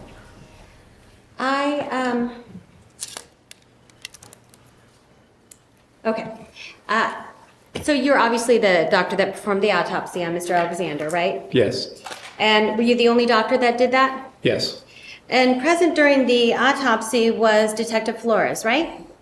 I have, again, referring to my autopsy report, Detective Barrientos and Detective Flores were present. And that's Detective Flores here sitting at the prosecution's table? Yes. Okay. And when they're present, that means they are able to watch what you're doing? Yes. And if they had a question, they can always ask you? Yes. And if you had, they're there to collect evidence too, right? Yes. And if you had something or you noted something, you can certainly tell the detectives, right? Yes. And there was no issues. I mean, he was free to ask you questions if he had any. Yes. After the autopsy, he would have been free, the Detective Barrientos or Detective Flores would have been free to call you if they had follow-up questions, right? Yes. I mean, in other words, you don't just do this autopsy and then forget about it. That's right. Okay. And so, and you certainly would take Detective Flores' calls if he called you. Yes, I would. And in fact, at some point you did speak to Detective Flores later, didn't you? I may have. I don't recall. Okay. Well, he's considered what we call a case agent. Are you familiar with that term? Yes. And that means that he is like the point person for the investigation, right? I believe so. As far as the police agency, if you had needed to say anything, it would be Detective Flores or the case agent that you would say it to. Right, or if I needed further information, I would contact that detective, yes. Okay. And he was always open to you as far as you know, right? As far as I know. Okay.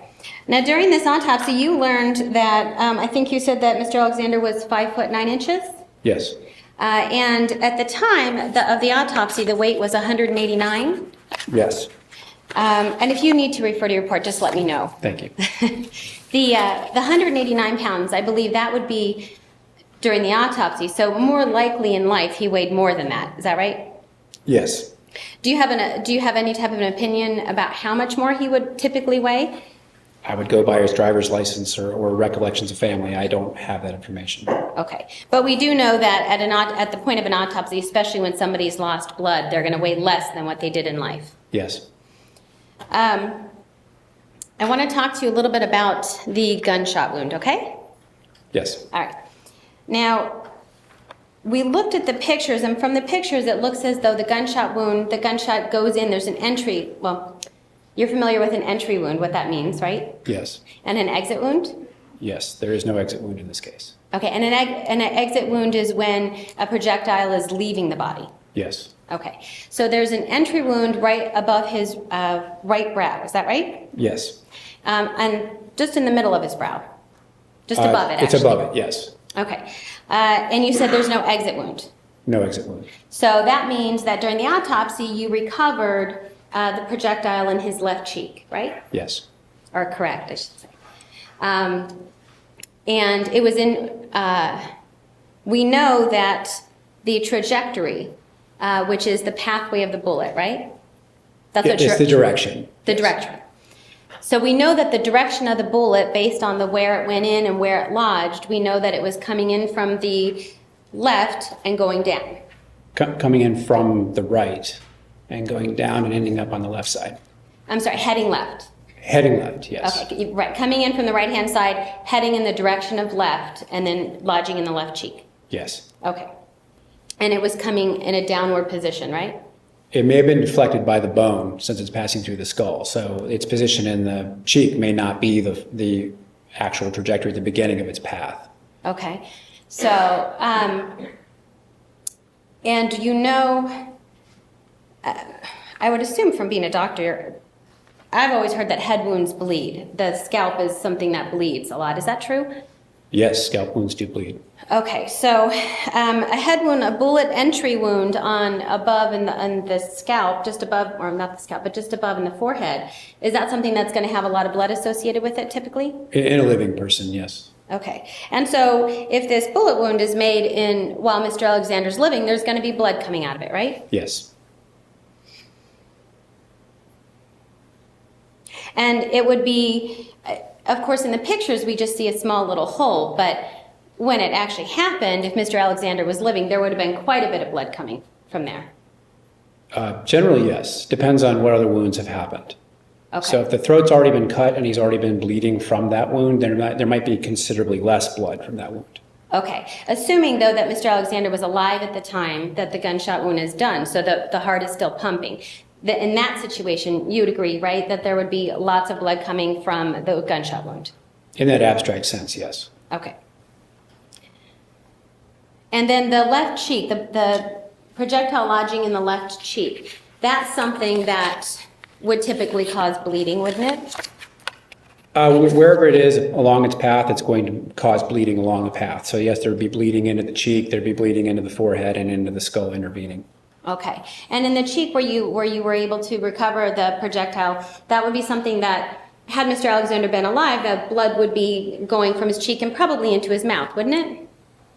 I don't have any evidence that it passed through his mouth. So if it's actually going through, and when I say cheek, I mean, I do mean this bone up here, the maxilla, which is really not connected to the oral cavity except by the sinus. So I'm not saying that it went through his oral cavity. Okay. So you're talking about it being lodged in the cheekbone? Cheekbone or beyond the cheekbone, up here in the soft tissue above where the mouth is. Okay. And you said that's connected to the mouth through the sinus? Right. There's a cavity? maxillary sinus, right. All Yes. right. So if there was bleeding associated with that, then would we expect to see blood into the sinus or through the nose and then eventually into the mouth? It's likely, yes. All right. And you talked about the pathway. Well, let me ask you this. You talked a little bit on direct about not knowing the distance from the muzzle of the gun to Mr. Alexander. Yes. So when you're talking about that, you're really talking about things like stippling, right? Stippling or soot that Soot. deposits on the skin, right. Okay. Can you tell us what stippling is?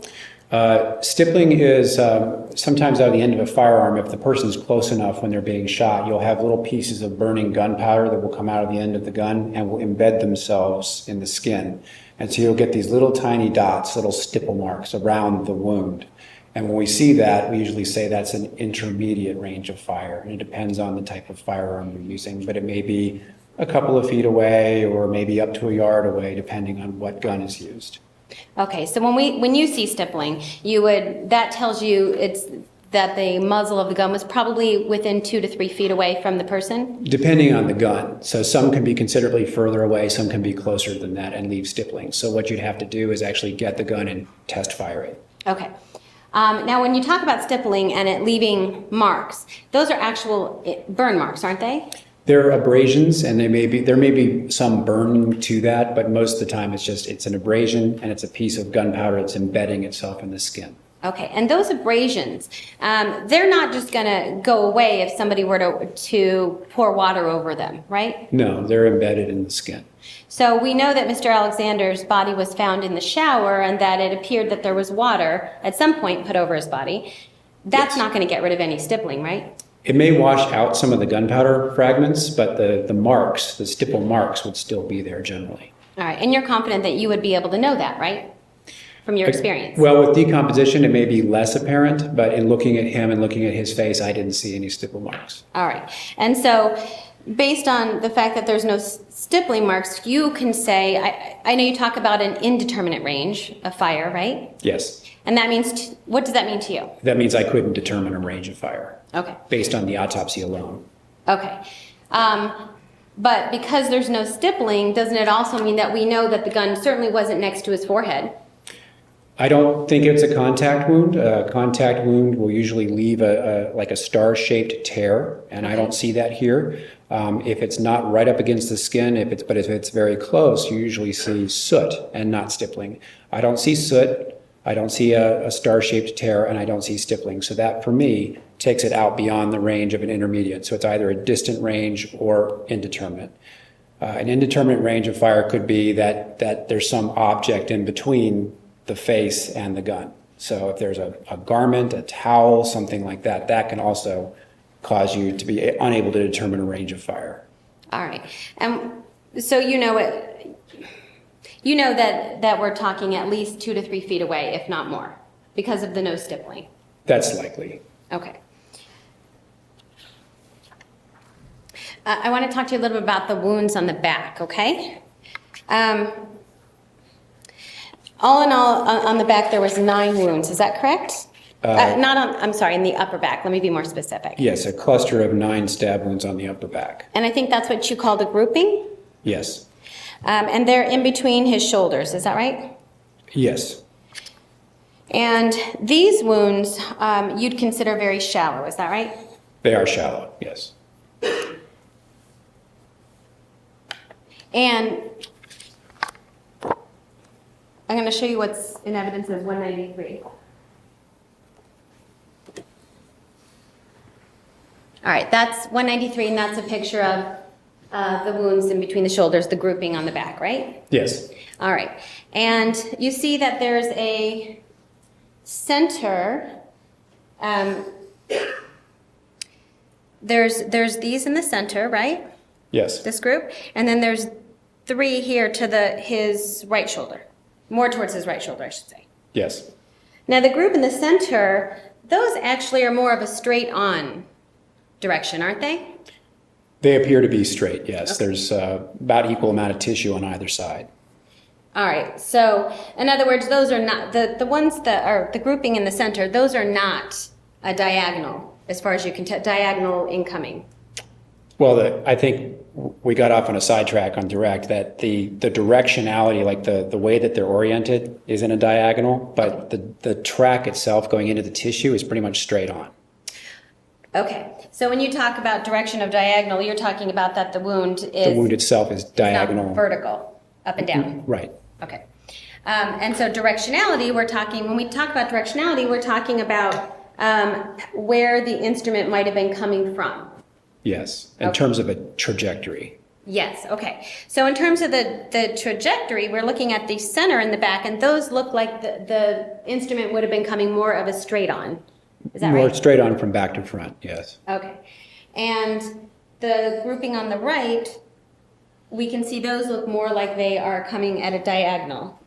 The trajectory would be diagonal. Right. If you look at the tissue on the side, you can see that whitish tissue in the margin, and you're seeing fatty tissue that is being sort of shaved as the knife is going in. So when I look at these 3 wounds here, it looks like the knife is actually going in from a little bit from right to left and into the back. Okay. So from right to left. Going in from his right shoulder heading towards his middle. Is that correct? Yes. All right. And you already talked about these wounds being shallow. When you see shallow wounds, that would typically mean that there's less force applied, right?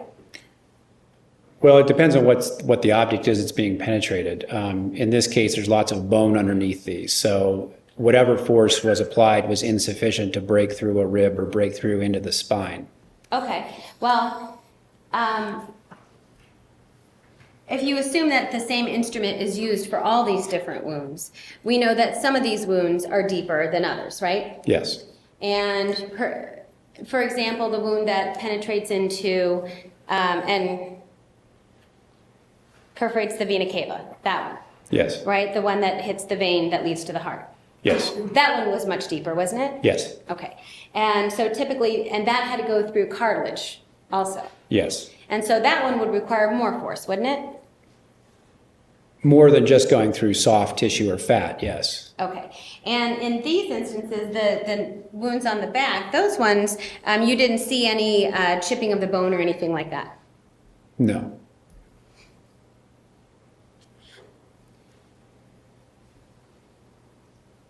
And you'd agree, wouldn't you, that if somebody were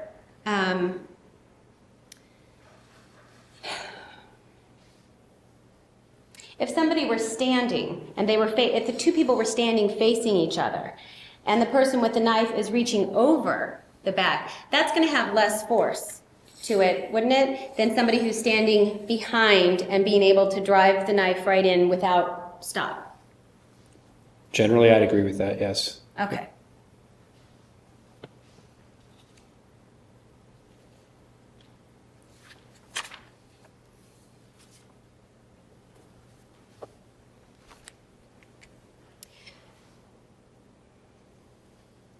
All right, so the wound to the one that we were just talking about, to the vena cava.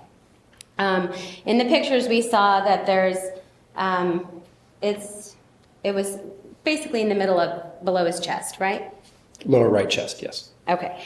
And that one you said would eventually be fatal without medical attention. Yes. And that's due to blood loss? Yes. That wound, you were able to tell a direction or a trajectory on that wound, right? Yes, it's pretty much straight into the chest cavity from the right side of the chest. Okay, doesn't it have a slightly upward trajectory? If it is, it's very slight because the heart is right, the vena cava is right in that location where the wound is.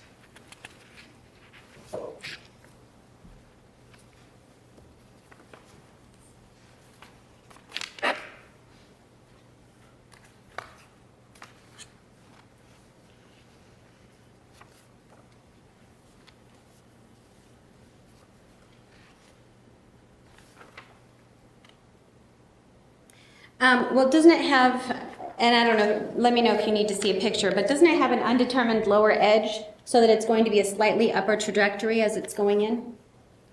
Undetermined, I don't know Lower edge? what you mean by undetermined lower edge. Okay. Undermined? Undermined, I'm sorry. Undermined, yes, well, that would indicate that the blade is angled slightly upward as it's going into the skin. So if you see more tissue on the lower part than the upper part, then that's consistent with that. But we also have to keep in mind that this is a decomposed person. So the characters of the wounds can change a bit. Okay, but based on what you saw, you would say that based on the what you were just talking about, the undermined edge. Undermining. Based on that, you can tell us that more than likely it was going in an upper trajectory, right? Generally, that's true, yes. Okay, and that means it's going from down to up. Yes, When we as talk the tip of upward. the wound, as the tip of the weapon is going into the body, it has a slightly upward trend to it, yes. Okay, and that can happen when somebody is taller than the person who has the knife, right? You have to reach up. In a general way, yes, that's true. Okay.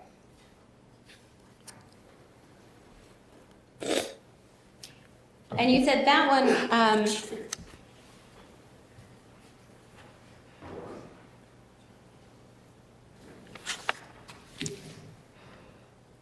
but that one is mostly straight in as far as in other words, it's not diagonal coming from the right or the left. Is that correct? The vena cava is slightly on the right side of the body, the right side of the chest, so it's right underneath where the stab wound goes in. So Okay. it's essentially straight in and maybe with a slightly upward trajectory. Okay.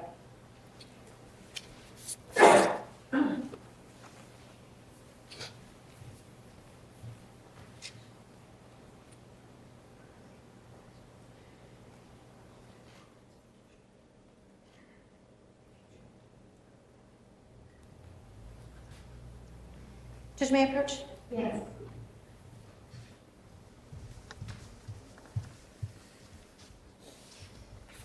Dr. Horn, I know you haven't seen that photo prior to today, is that right? No, I haven't. Okay. In that photo, can you see a person's head I think so. and a shoulder Yes. and what appears to be an arm? Yes. And then at the very back portion of the picture, and you can tell it's a distance because it's small, is a foot, right? Could be a foot. Yes. All right. I'm going to ask you to assume that that picture is of Mr. Alexander, okay? Okay.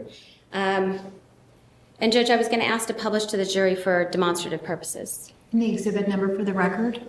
192? 162. 160. And Judge, I would move it into evidence, 162. Any objection? No objection. 162 is admitted and you may publish. Thank you.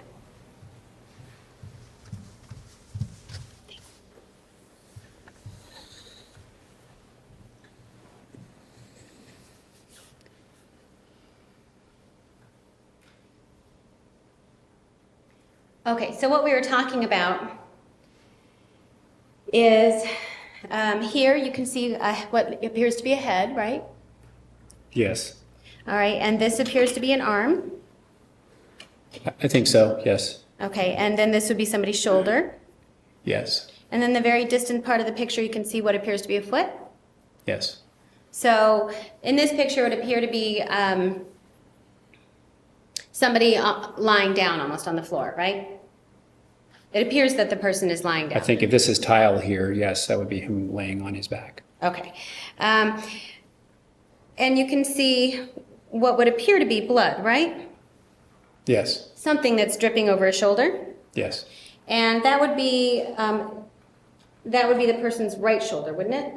Yes.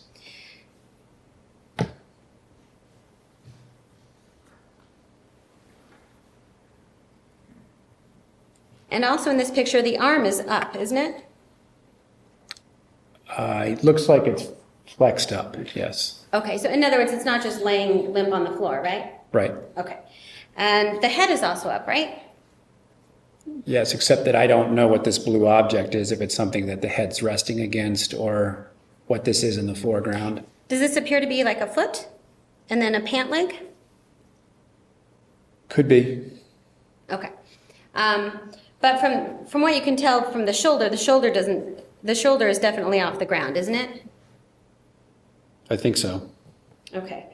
And assume for a second if this is Mr. Alexander, once the wound to the neck occurs, having his head up and his arm up, certainly his head up, that would be near impossible, wouldn't it? Well, like I said, he's going to have a few seconds of consciousness, and it's certainly enough if he's laying on the ground to raise an arm or raise a head. That wouldn't be beyond the realm of possibility. But unlikely, isn't it? I wouldn't say that, no. I wouldn't think he'd be getting up and walking around, but picking your head up or moving your arm is not impossible. Okay. And you can see the blood coming over the shoulder, right? Yes. And if there was a neck wound at this point, wouldn't you expect to see quite a bit more blood than that? I don't see what's underneath him. That seems to be a lot of blood to me, but I have no way of quantifying or telling how much is here, just based on this photo. Okay. But we do know that the blood is on the right-hand side, right? Yes. And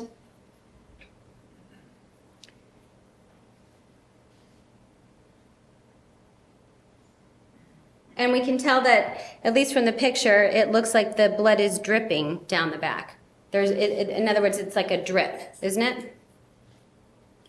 Right. There's a large area of blood going back, and there's some dripping on either side of that large area of blood. Okay. And we do know for sure that the gunshot wound was to his right side, wasn't it? Yes.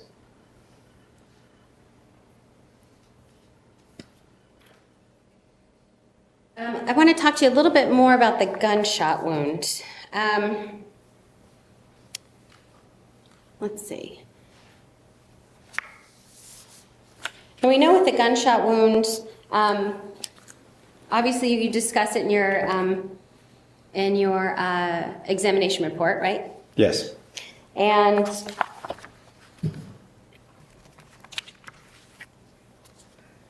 you talk about the track of the bullet begins in the frontal skull, is that right? Yes. And when you refer to the frontal skull, you're referring to a bone. Yes, the frontal bone of the skull. And we know that it ends in the facial skeleton near the left cheek. Yes. And again, as you told me earlier, the facial skeleton, you're referring to a bone. Right, the maxillary bone. All right. Now, in your report, and let me just ask you, you did this report, actually you did the autopsy on June 12th of 2008, is that right? Yes. Okay. So on June 12th of 2008, after doing your report, you found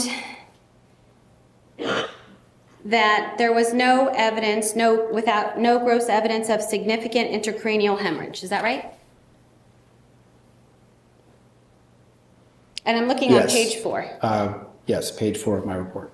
Okay. And when you talk about significant intracranial hemorrhage, you're talking about bleeding through the brain. Is that right? Right. And at this point, the brain is really non-existent. It's almost, you can't examine it. It's become liquid. You can't examine it at all? It's very difficult. Okay, well, but didn't you actually take slices of the brain? And I'm referring to page 7.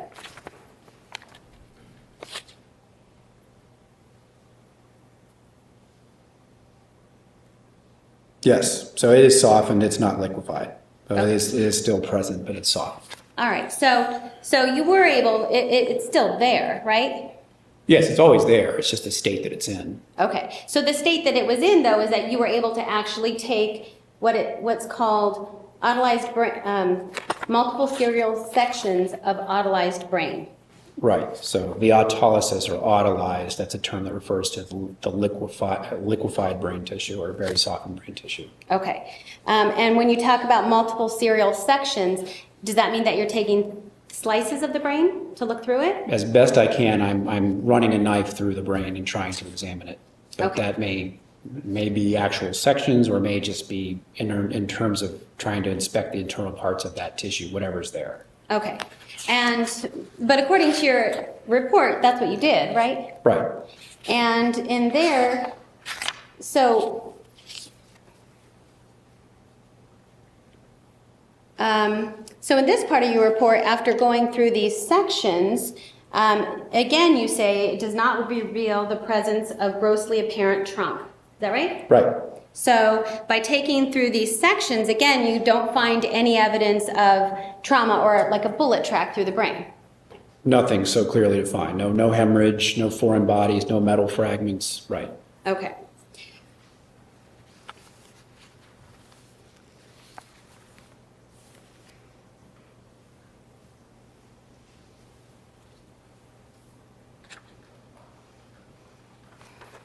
And we know that people who have had injuries to their brains, depending on the section of the brain, they're not always incapacitated. Isn't that true? For the most part, if you have a bullet pass through the brain, you're not going to be standing, you're not going to be functional, you're going to fall. And like I said earlier in direct, it may not be immediately fatal. In fact, it likely wasn't. Passing through the frontal part of the brain, especially, it's not as vital. I mean, they're all vital structures, but it's not as vital as the brain stem or the back parts of the brain. Well, just so we're clear, you don't actually have any medical evidence of it passing through the brain, right? It had to have passed through the brain. You don't have any medical evidence of that, do you? I do. The skull is perforated where the brain is, so it had to have passed through the brain. The brain is there. But you have no idea, you have no medical evidence of how far or what part of the brain it exactly would have hit, right? It would have passed through the right frontal lobe. Uh-huh. I just don't have any evidence of hemorrhage now because of decomposition. But it had to have passed through the brain because of the part of the skull that was injured. The brain in a young person especially is flush against that structure. The brain occupies the entire skull. So to have a hole in the skull here and an exit in here, it has to pass through the brain. Well, the exit's there's no exit. What do you Exit from the skull cavity into the face. Uh-huh. So, but what you're saying though is you have no idea where that bullet might have hit. It could have just grazed the tip of the brain, right? No, it had to have passed through the right frontal lobe of the brain based on where these holes in the skull are. And There's you're no way it could have avoided the brain. Okay, and you're sure of that? Yes.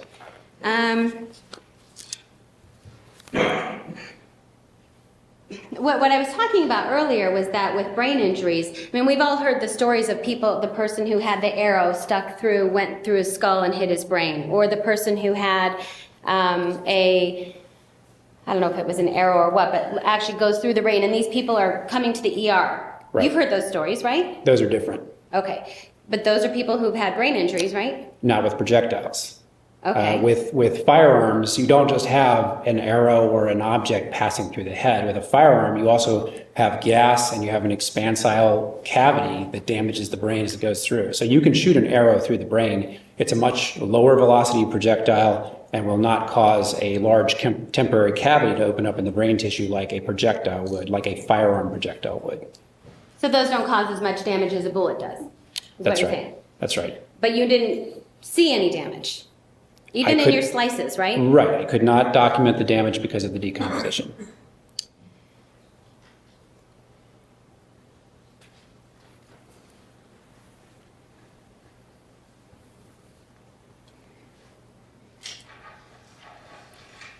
Now,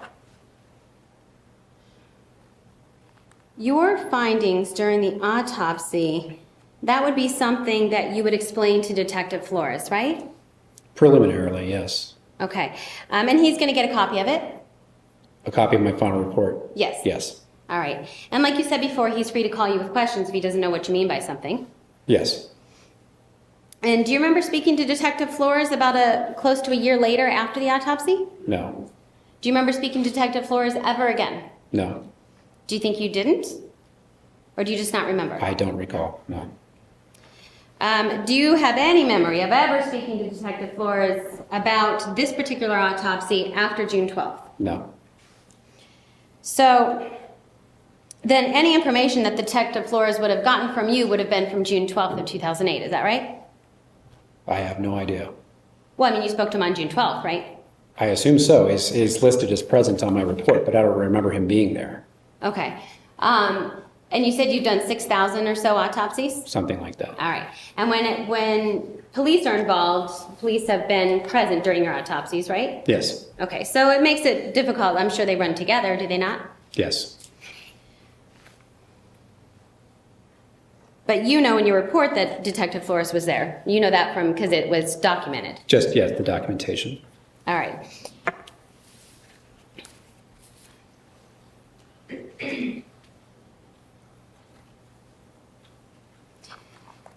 And so the information about,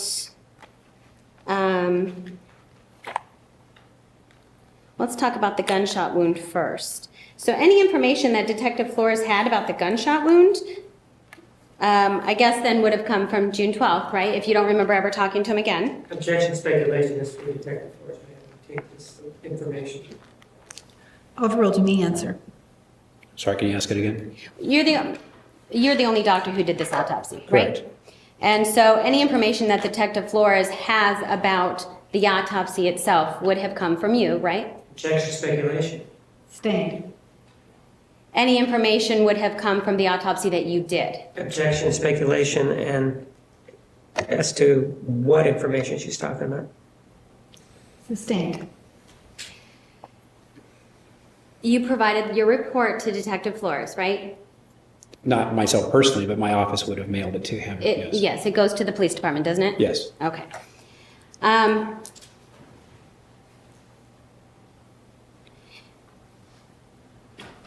Isn't it true that at some point you told Detective Flores that you believed the first wound was the shot to the head? I don't recall ever saying that. So you think you never told Detective Flores that? I don't think that's consistent with the evidence that I have, and I don't remember ever saying anything like that. Okay, so what your testimony is, I just want to be clear, is that you never told Detective Flores that the gunshot wound was the first wound. I don't believe I ever said that, no.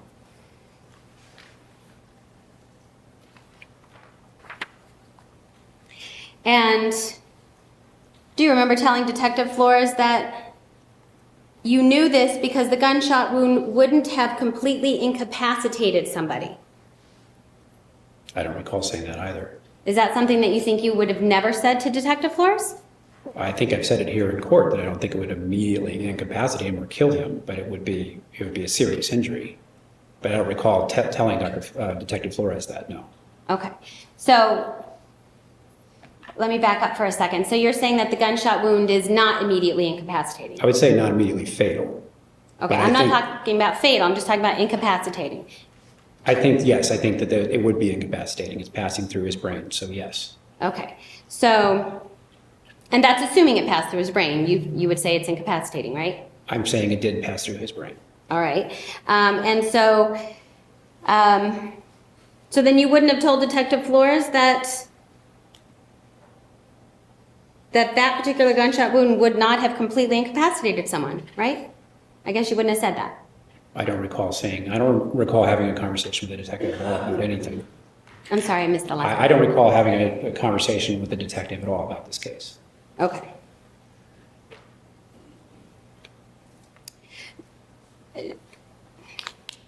So do you remember then telling Detective Flores that Mr. Alexander could have been unconscious, but then you suspect that he became conscious again? No, I don't recall saying that. Okay, and you suspect that he became conscious, or that you knew he was conscious because there's defensive wounds?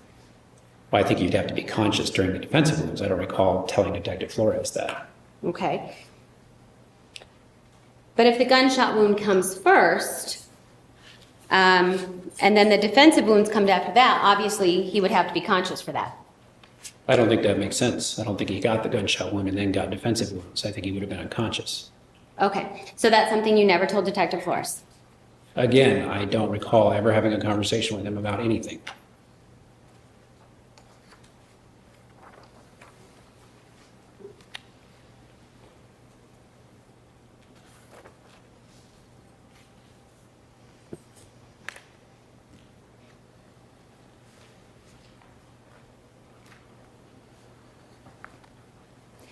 So if you don't recall ever having a conversation with Detective Flores, and we know that Detective Flores was at the autopsy, right? Right.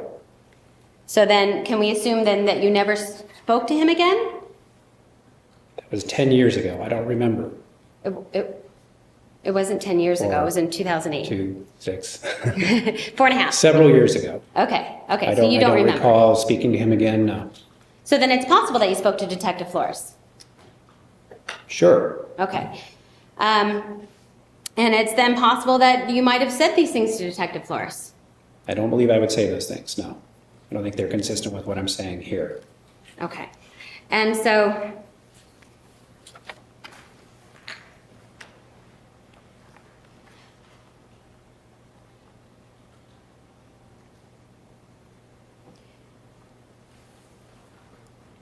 I guess the one thing we can agree on is that the wound to the neck, that one was most certainly fatal the quickest, right?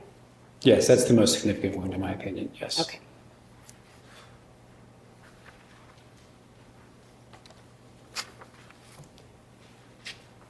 Just may I have a minute? Yes. Thank you.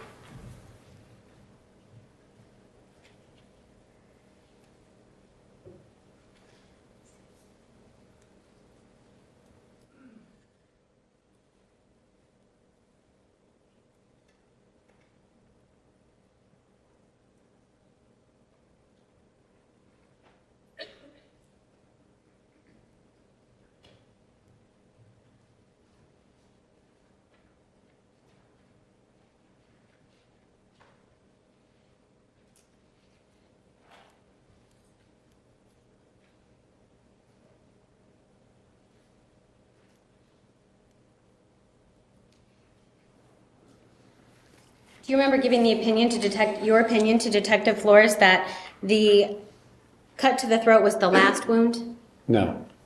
And so if Detective Flores would have testified in some other hearing that that's what you told him, he's wrong? Objection, vouching speculation. Sustained.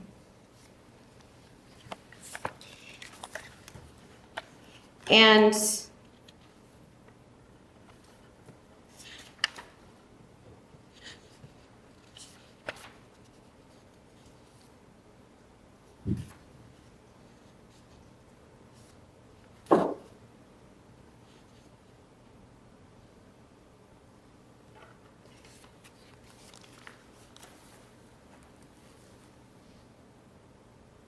you remembered, I take it you have no memory of discussing the scene photographs with Detective Flores? I don't, no. And in discussing the scene photographs with Detective Flores, telling Detective Flores that the gunshot wound would not have completely incapacitated Mr. Alexander? Again, I've been answering this question. I do not have any recollection of that, no. Okay, all right, thank you.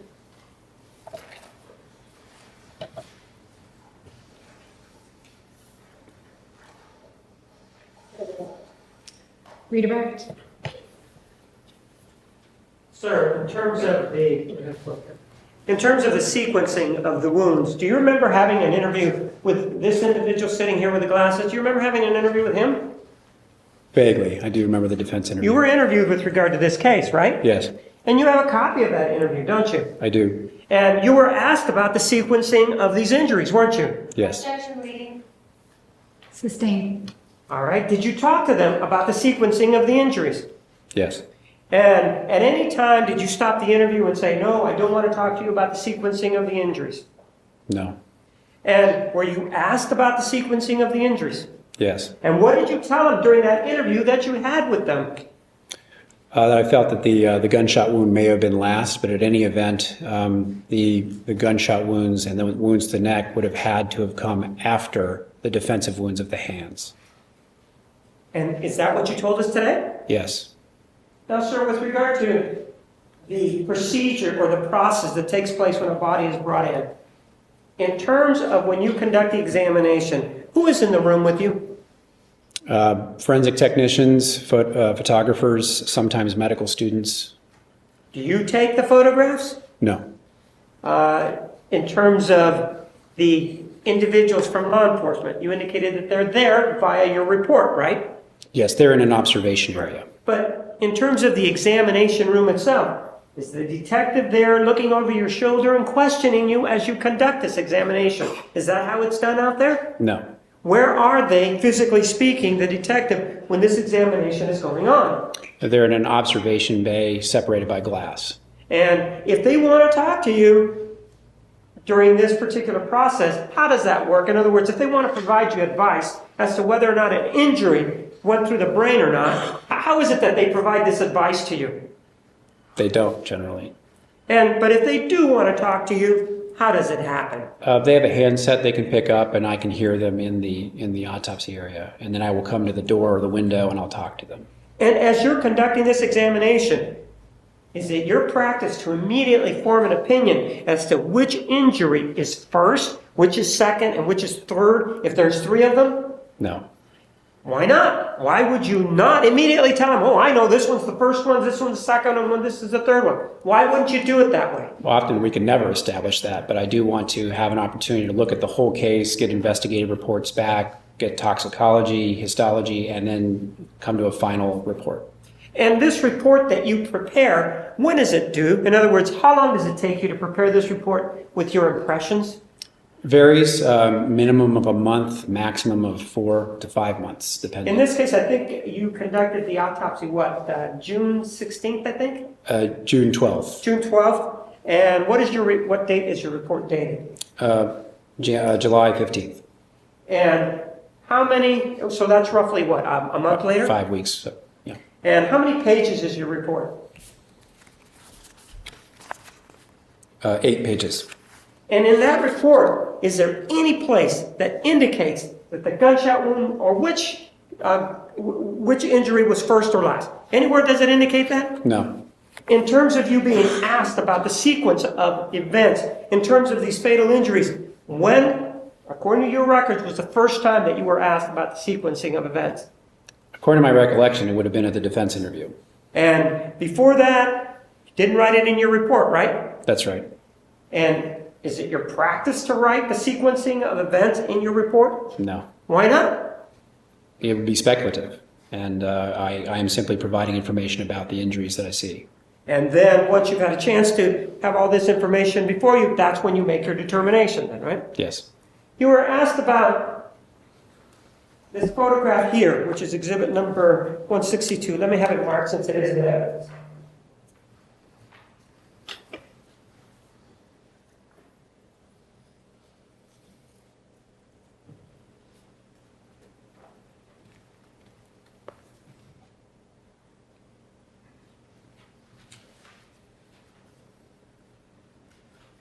One of the things that you weren't able to see is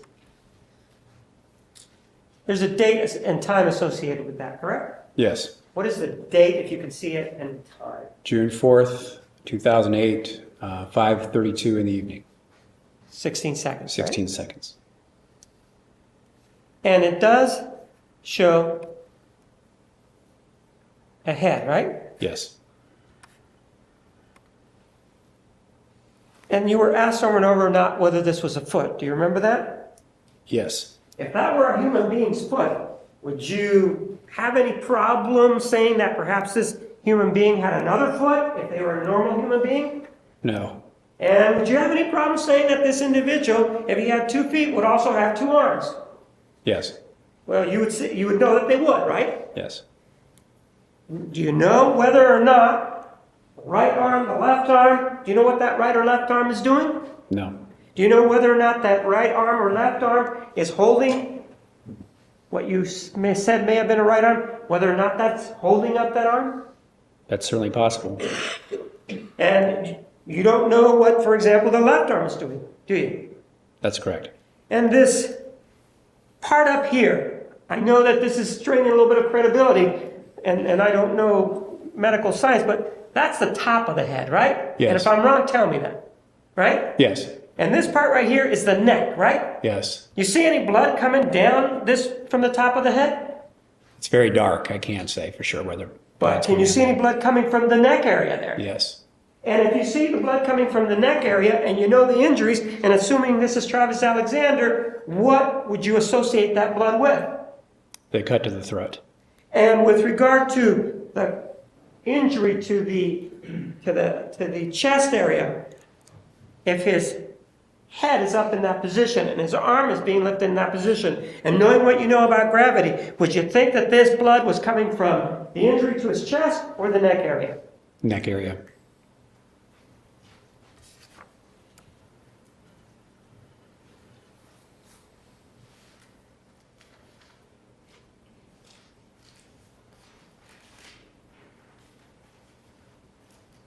So one of the things that you were asked about was the wounds to the back. Do you remember Yes. being asked about that?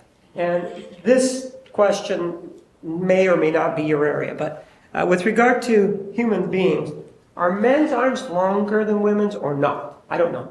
Generally longer, yes. And with regard to a person's body, generally speaking, is a man's body, upper chest, is that bigger or smaller than a woman's upper chest? Bigger. Bigger. And you were asked about the injuries that were to the back. Do you remember that? Yes. And you were asked, well, is it possible that somebody could have come around and with those given what those injuries are there, that they would have come around and done this and done the injuries back then? Do you remember being asked that? Yes. And you said, well, it's possible, right? Yes. With regard to that particular scenario, is it also possible that an individual could be hunched over and somebody came up behind him and started inflicting those kinds of injuries? Are they consistent with that? Yes.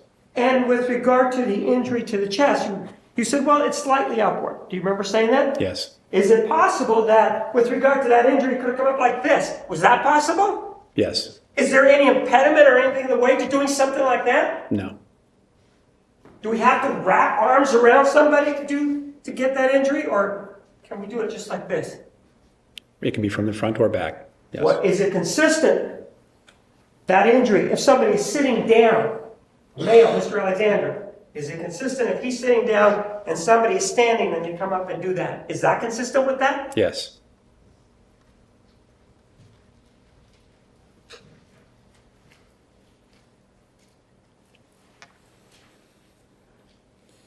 The issue of the gunshot wound. Did the gunshot wound go through the frontal lobe or not? It did. If it goes through the frontal lobe, what does the human body do when a gunshot goes through the frontal lobe? Well, there's a shock delivered to the entire brain as a projectile is passing through. So it's not just like an arrow or a nail. You've also got expanding gases. You've got a tumbling projectile. So generally you're going to have, it's a shock situation, neurologic shock, and those people are incapacitated.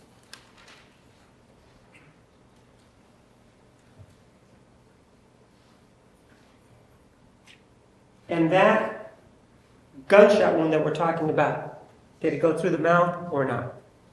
It goes above the mouth. It's in the sinus structures. So bleeding out of the mouth is certainly possible. And it ended up in the left cheek, correct? Cheek, yes. The distance of the gunshot wound, you said it was indeterminate, right? Yes. And that's based on the fact that you don't see any stippling there, right? That's right.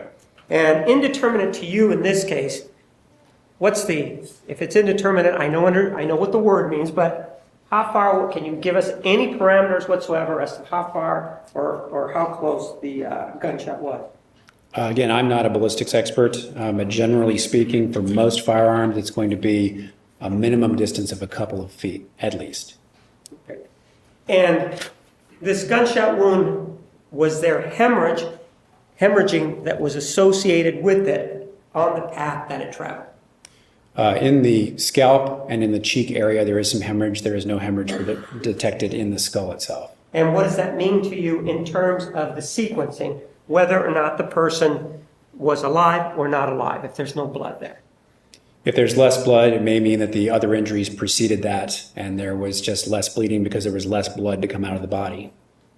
Could this person have been dead at the time that the gunshot wound was inflicted? That's possible, yes. And in terms of what an individual may have said or didn't say, you did indicate that, your report does indicate that Detective Flores was at the autopsy, right? Yes. Does it have an MD after his name? Maybe I missed that. No. So in terms of this individual, Detective Flores, what he may or may have said, do you have any idea where he gained his knowledge? I don't know. But your knowledge is based on what you saw, what? At the autopsy? Your schooling? And anything else that was provided to you, right? Yes. I don't have anything else. Thank you. Does any member of the jury have a question for this witness? I see no hands. You may step down. State may call its next witness. The state calls Elizabeth Northcutt. Judge, may we approach before we do that? You may.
The state calls it Elizabeth Northcutt.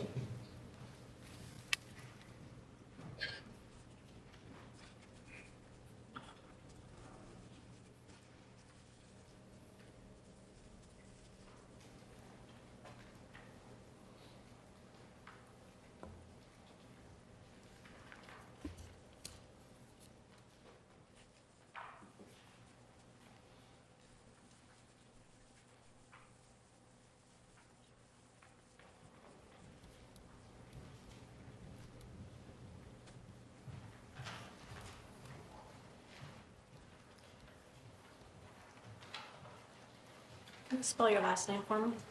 Northcutt. Raise your right hand. You do solemnly swear the testimony you're about to give will be the truth, the whole truth, and nothing but the truth, so help you God? I do. Thank you. Please walk around and have a seat.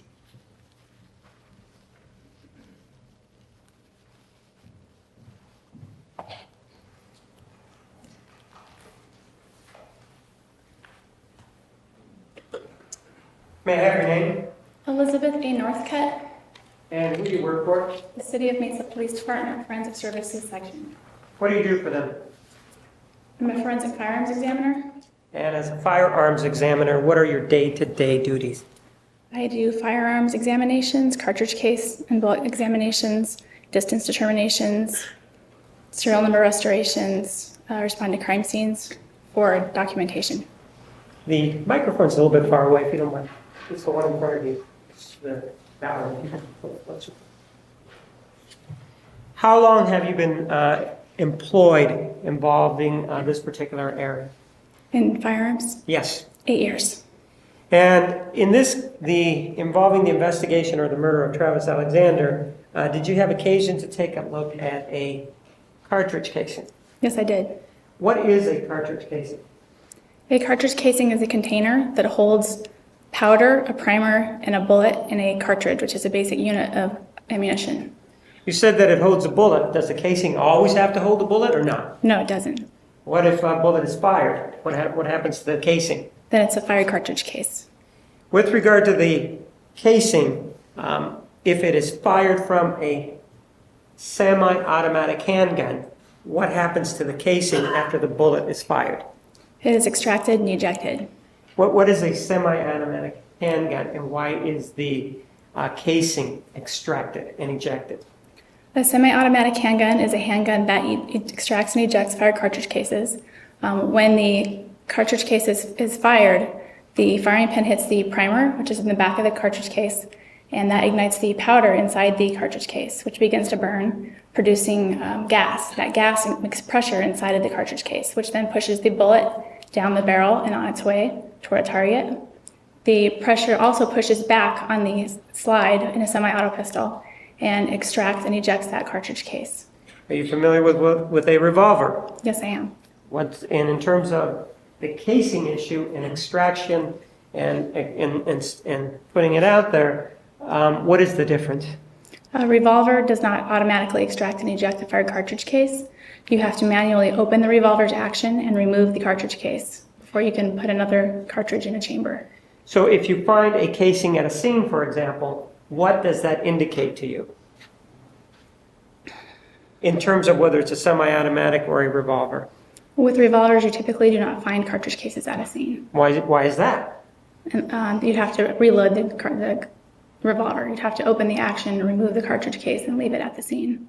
Well, I think what I'm hearing you say is that with a revolver, you'd have to fire it, open up the revolver part, take it out and drop it, and then close it up again, right? That's correct. And with the semi-automatic, you fire the gun and the casing comes out automatically, right? That's correct. So if you see one at a scene, the indication is perhaps is a semi-automatic, would be your opinion, right?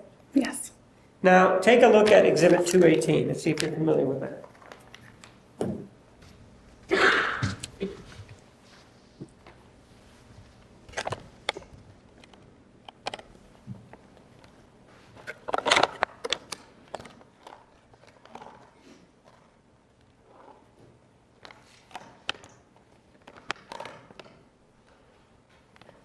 Yes, I am.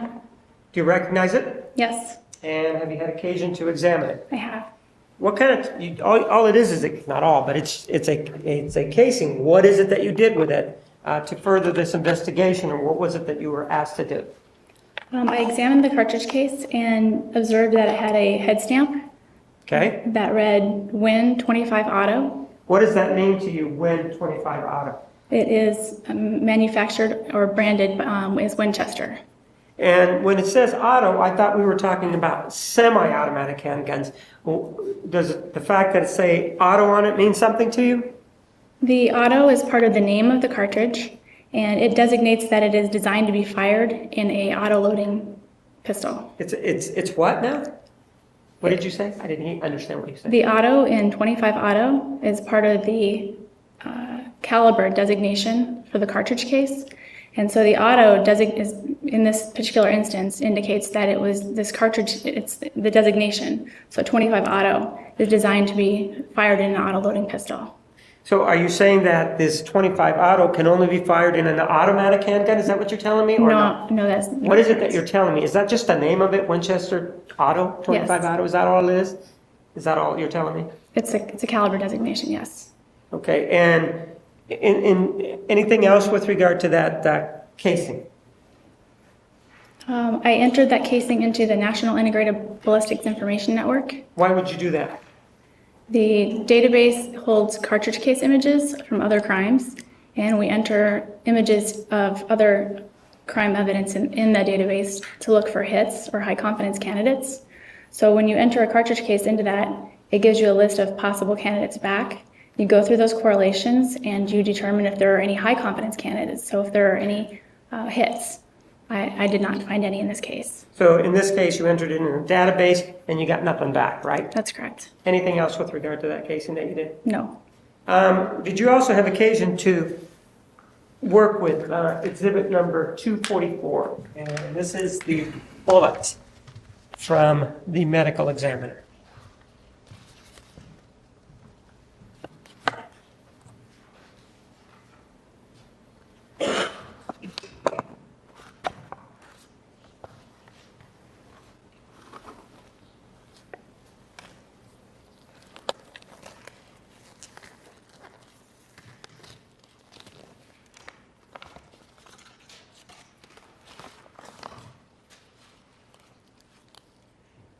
Yes, I did.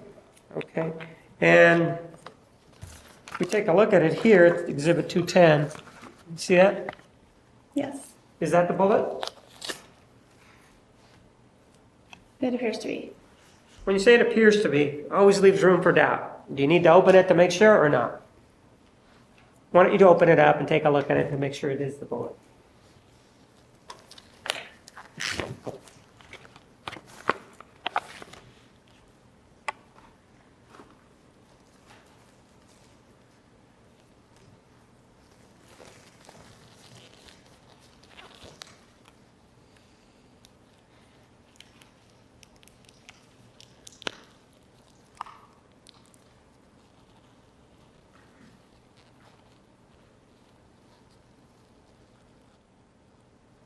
Yes, it is. Okay, if you could go ahead and seal it and put it back for me.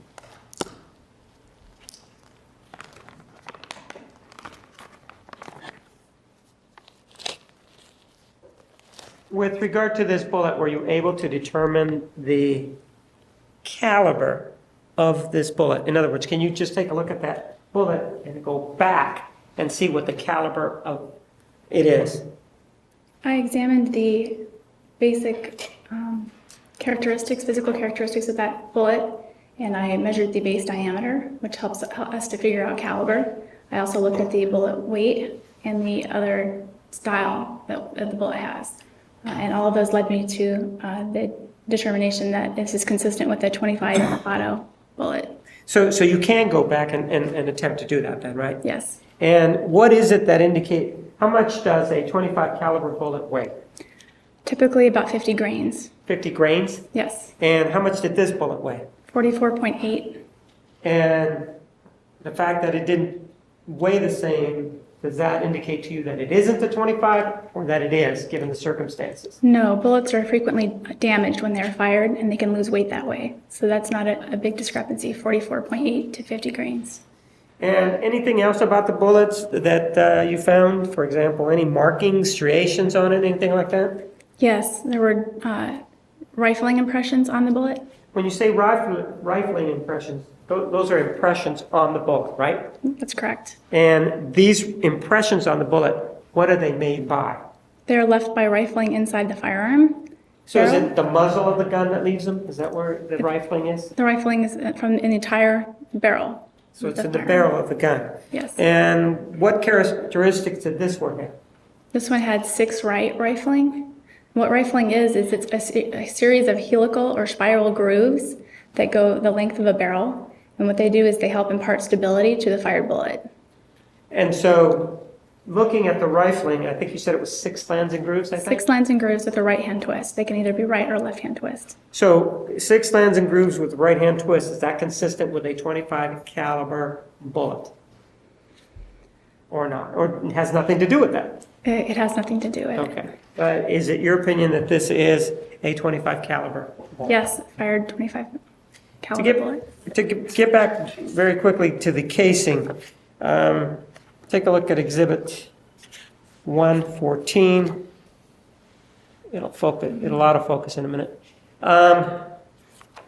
With regard to the casing that you looked at, is that the casing that you looked at? It appears to be. When you say it appears to be, why don't you go ahead and take a look at the casing? Do you have that up there with you? I do. And take a look at the markings on it. What item number was the casing out at the scene as indicated by the exhibit? 1 LB. 1 LB, but it was 1, right? Yes. And if you take a look at exhibit number 114, what number is by the casing? 1. I don't have any other questions. Cross-examination?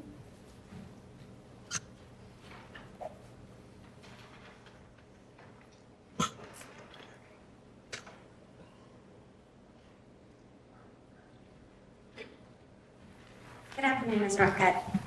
Good afternoon. Through all of your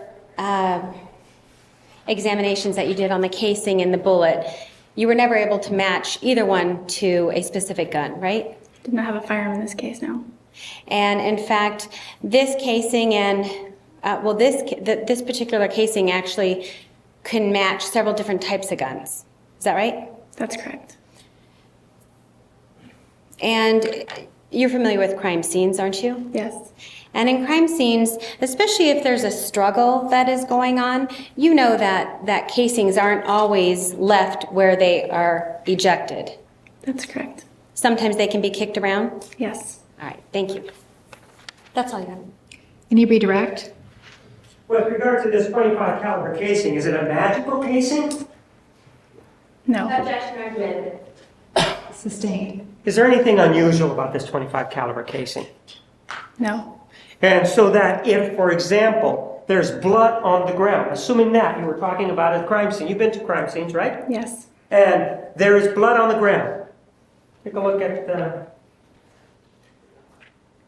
Exhibit 114. See that there? Yes. See, there's a reddish brown substance there, right? Yes. And you see that the casing is there, right? Number Yeah. 1, right? Yes. And does the top of it have any blood on it? Can you see that? No. Objection speculation Overruled. is beyond the scope of process. Approach.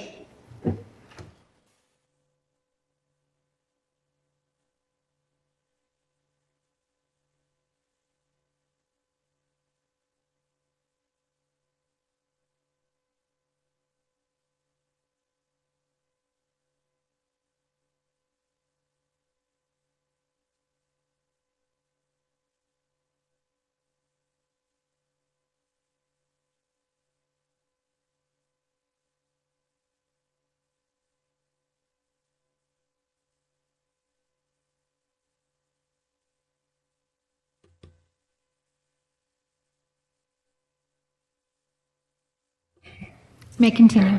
With regard to this particular casing, you see the top of it? Yes. Is there any reddish substance consistent with blood on top of it? No. And this reddish substance is where? Underneath it or on it? Underneath it. I don't have any other questions. Thank you. Does any member of the jury have a question for this witness? I see no hands. You may step down. Ladies and gentlemen, we are going to take the evening recess at this time. Please be back in the designated area, and we will start at 10:30 tomorrow morning. So please be here by 10:25. Please remember the admonition. Have a nice evening. You are excused.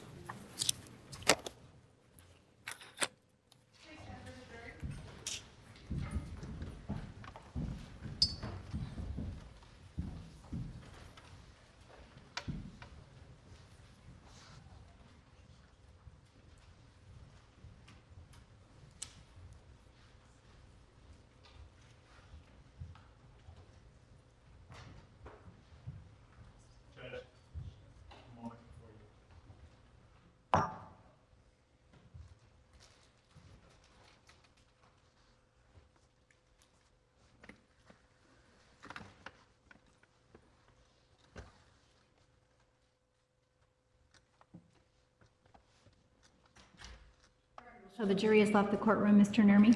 Yes, Your Honor. The court has not made mention with, as it relates to any witness, whether they are in particular released from their subpoena when they're done testifying. I just want to go on record with our request that Dr. Horn not be released from his subpoena, as we may seek to recall him. All right.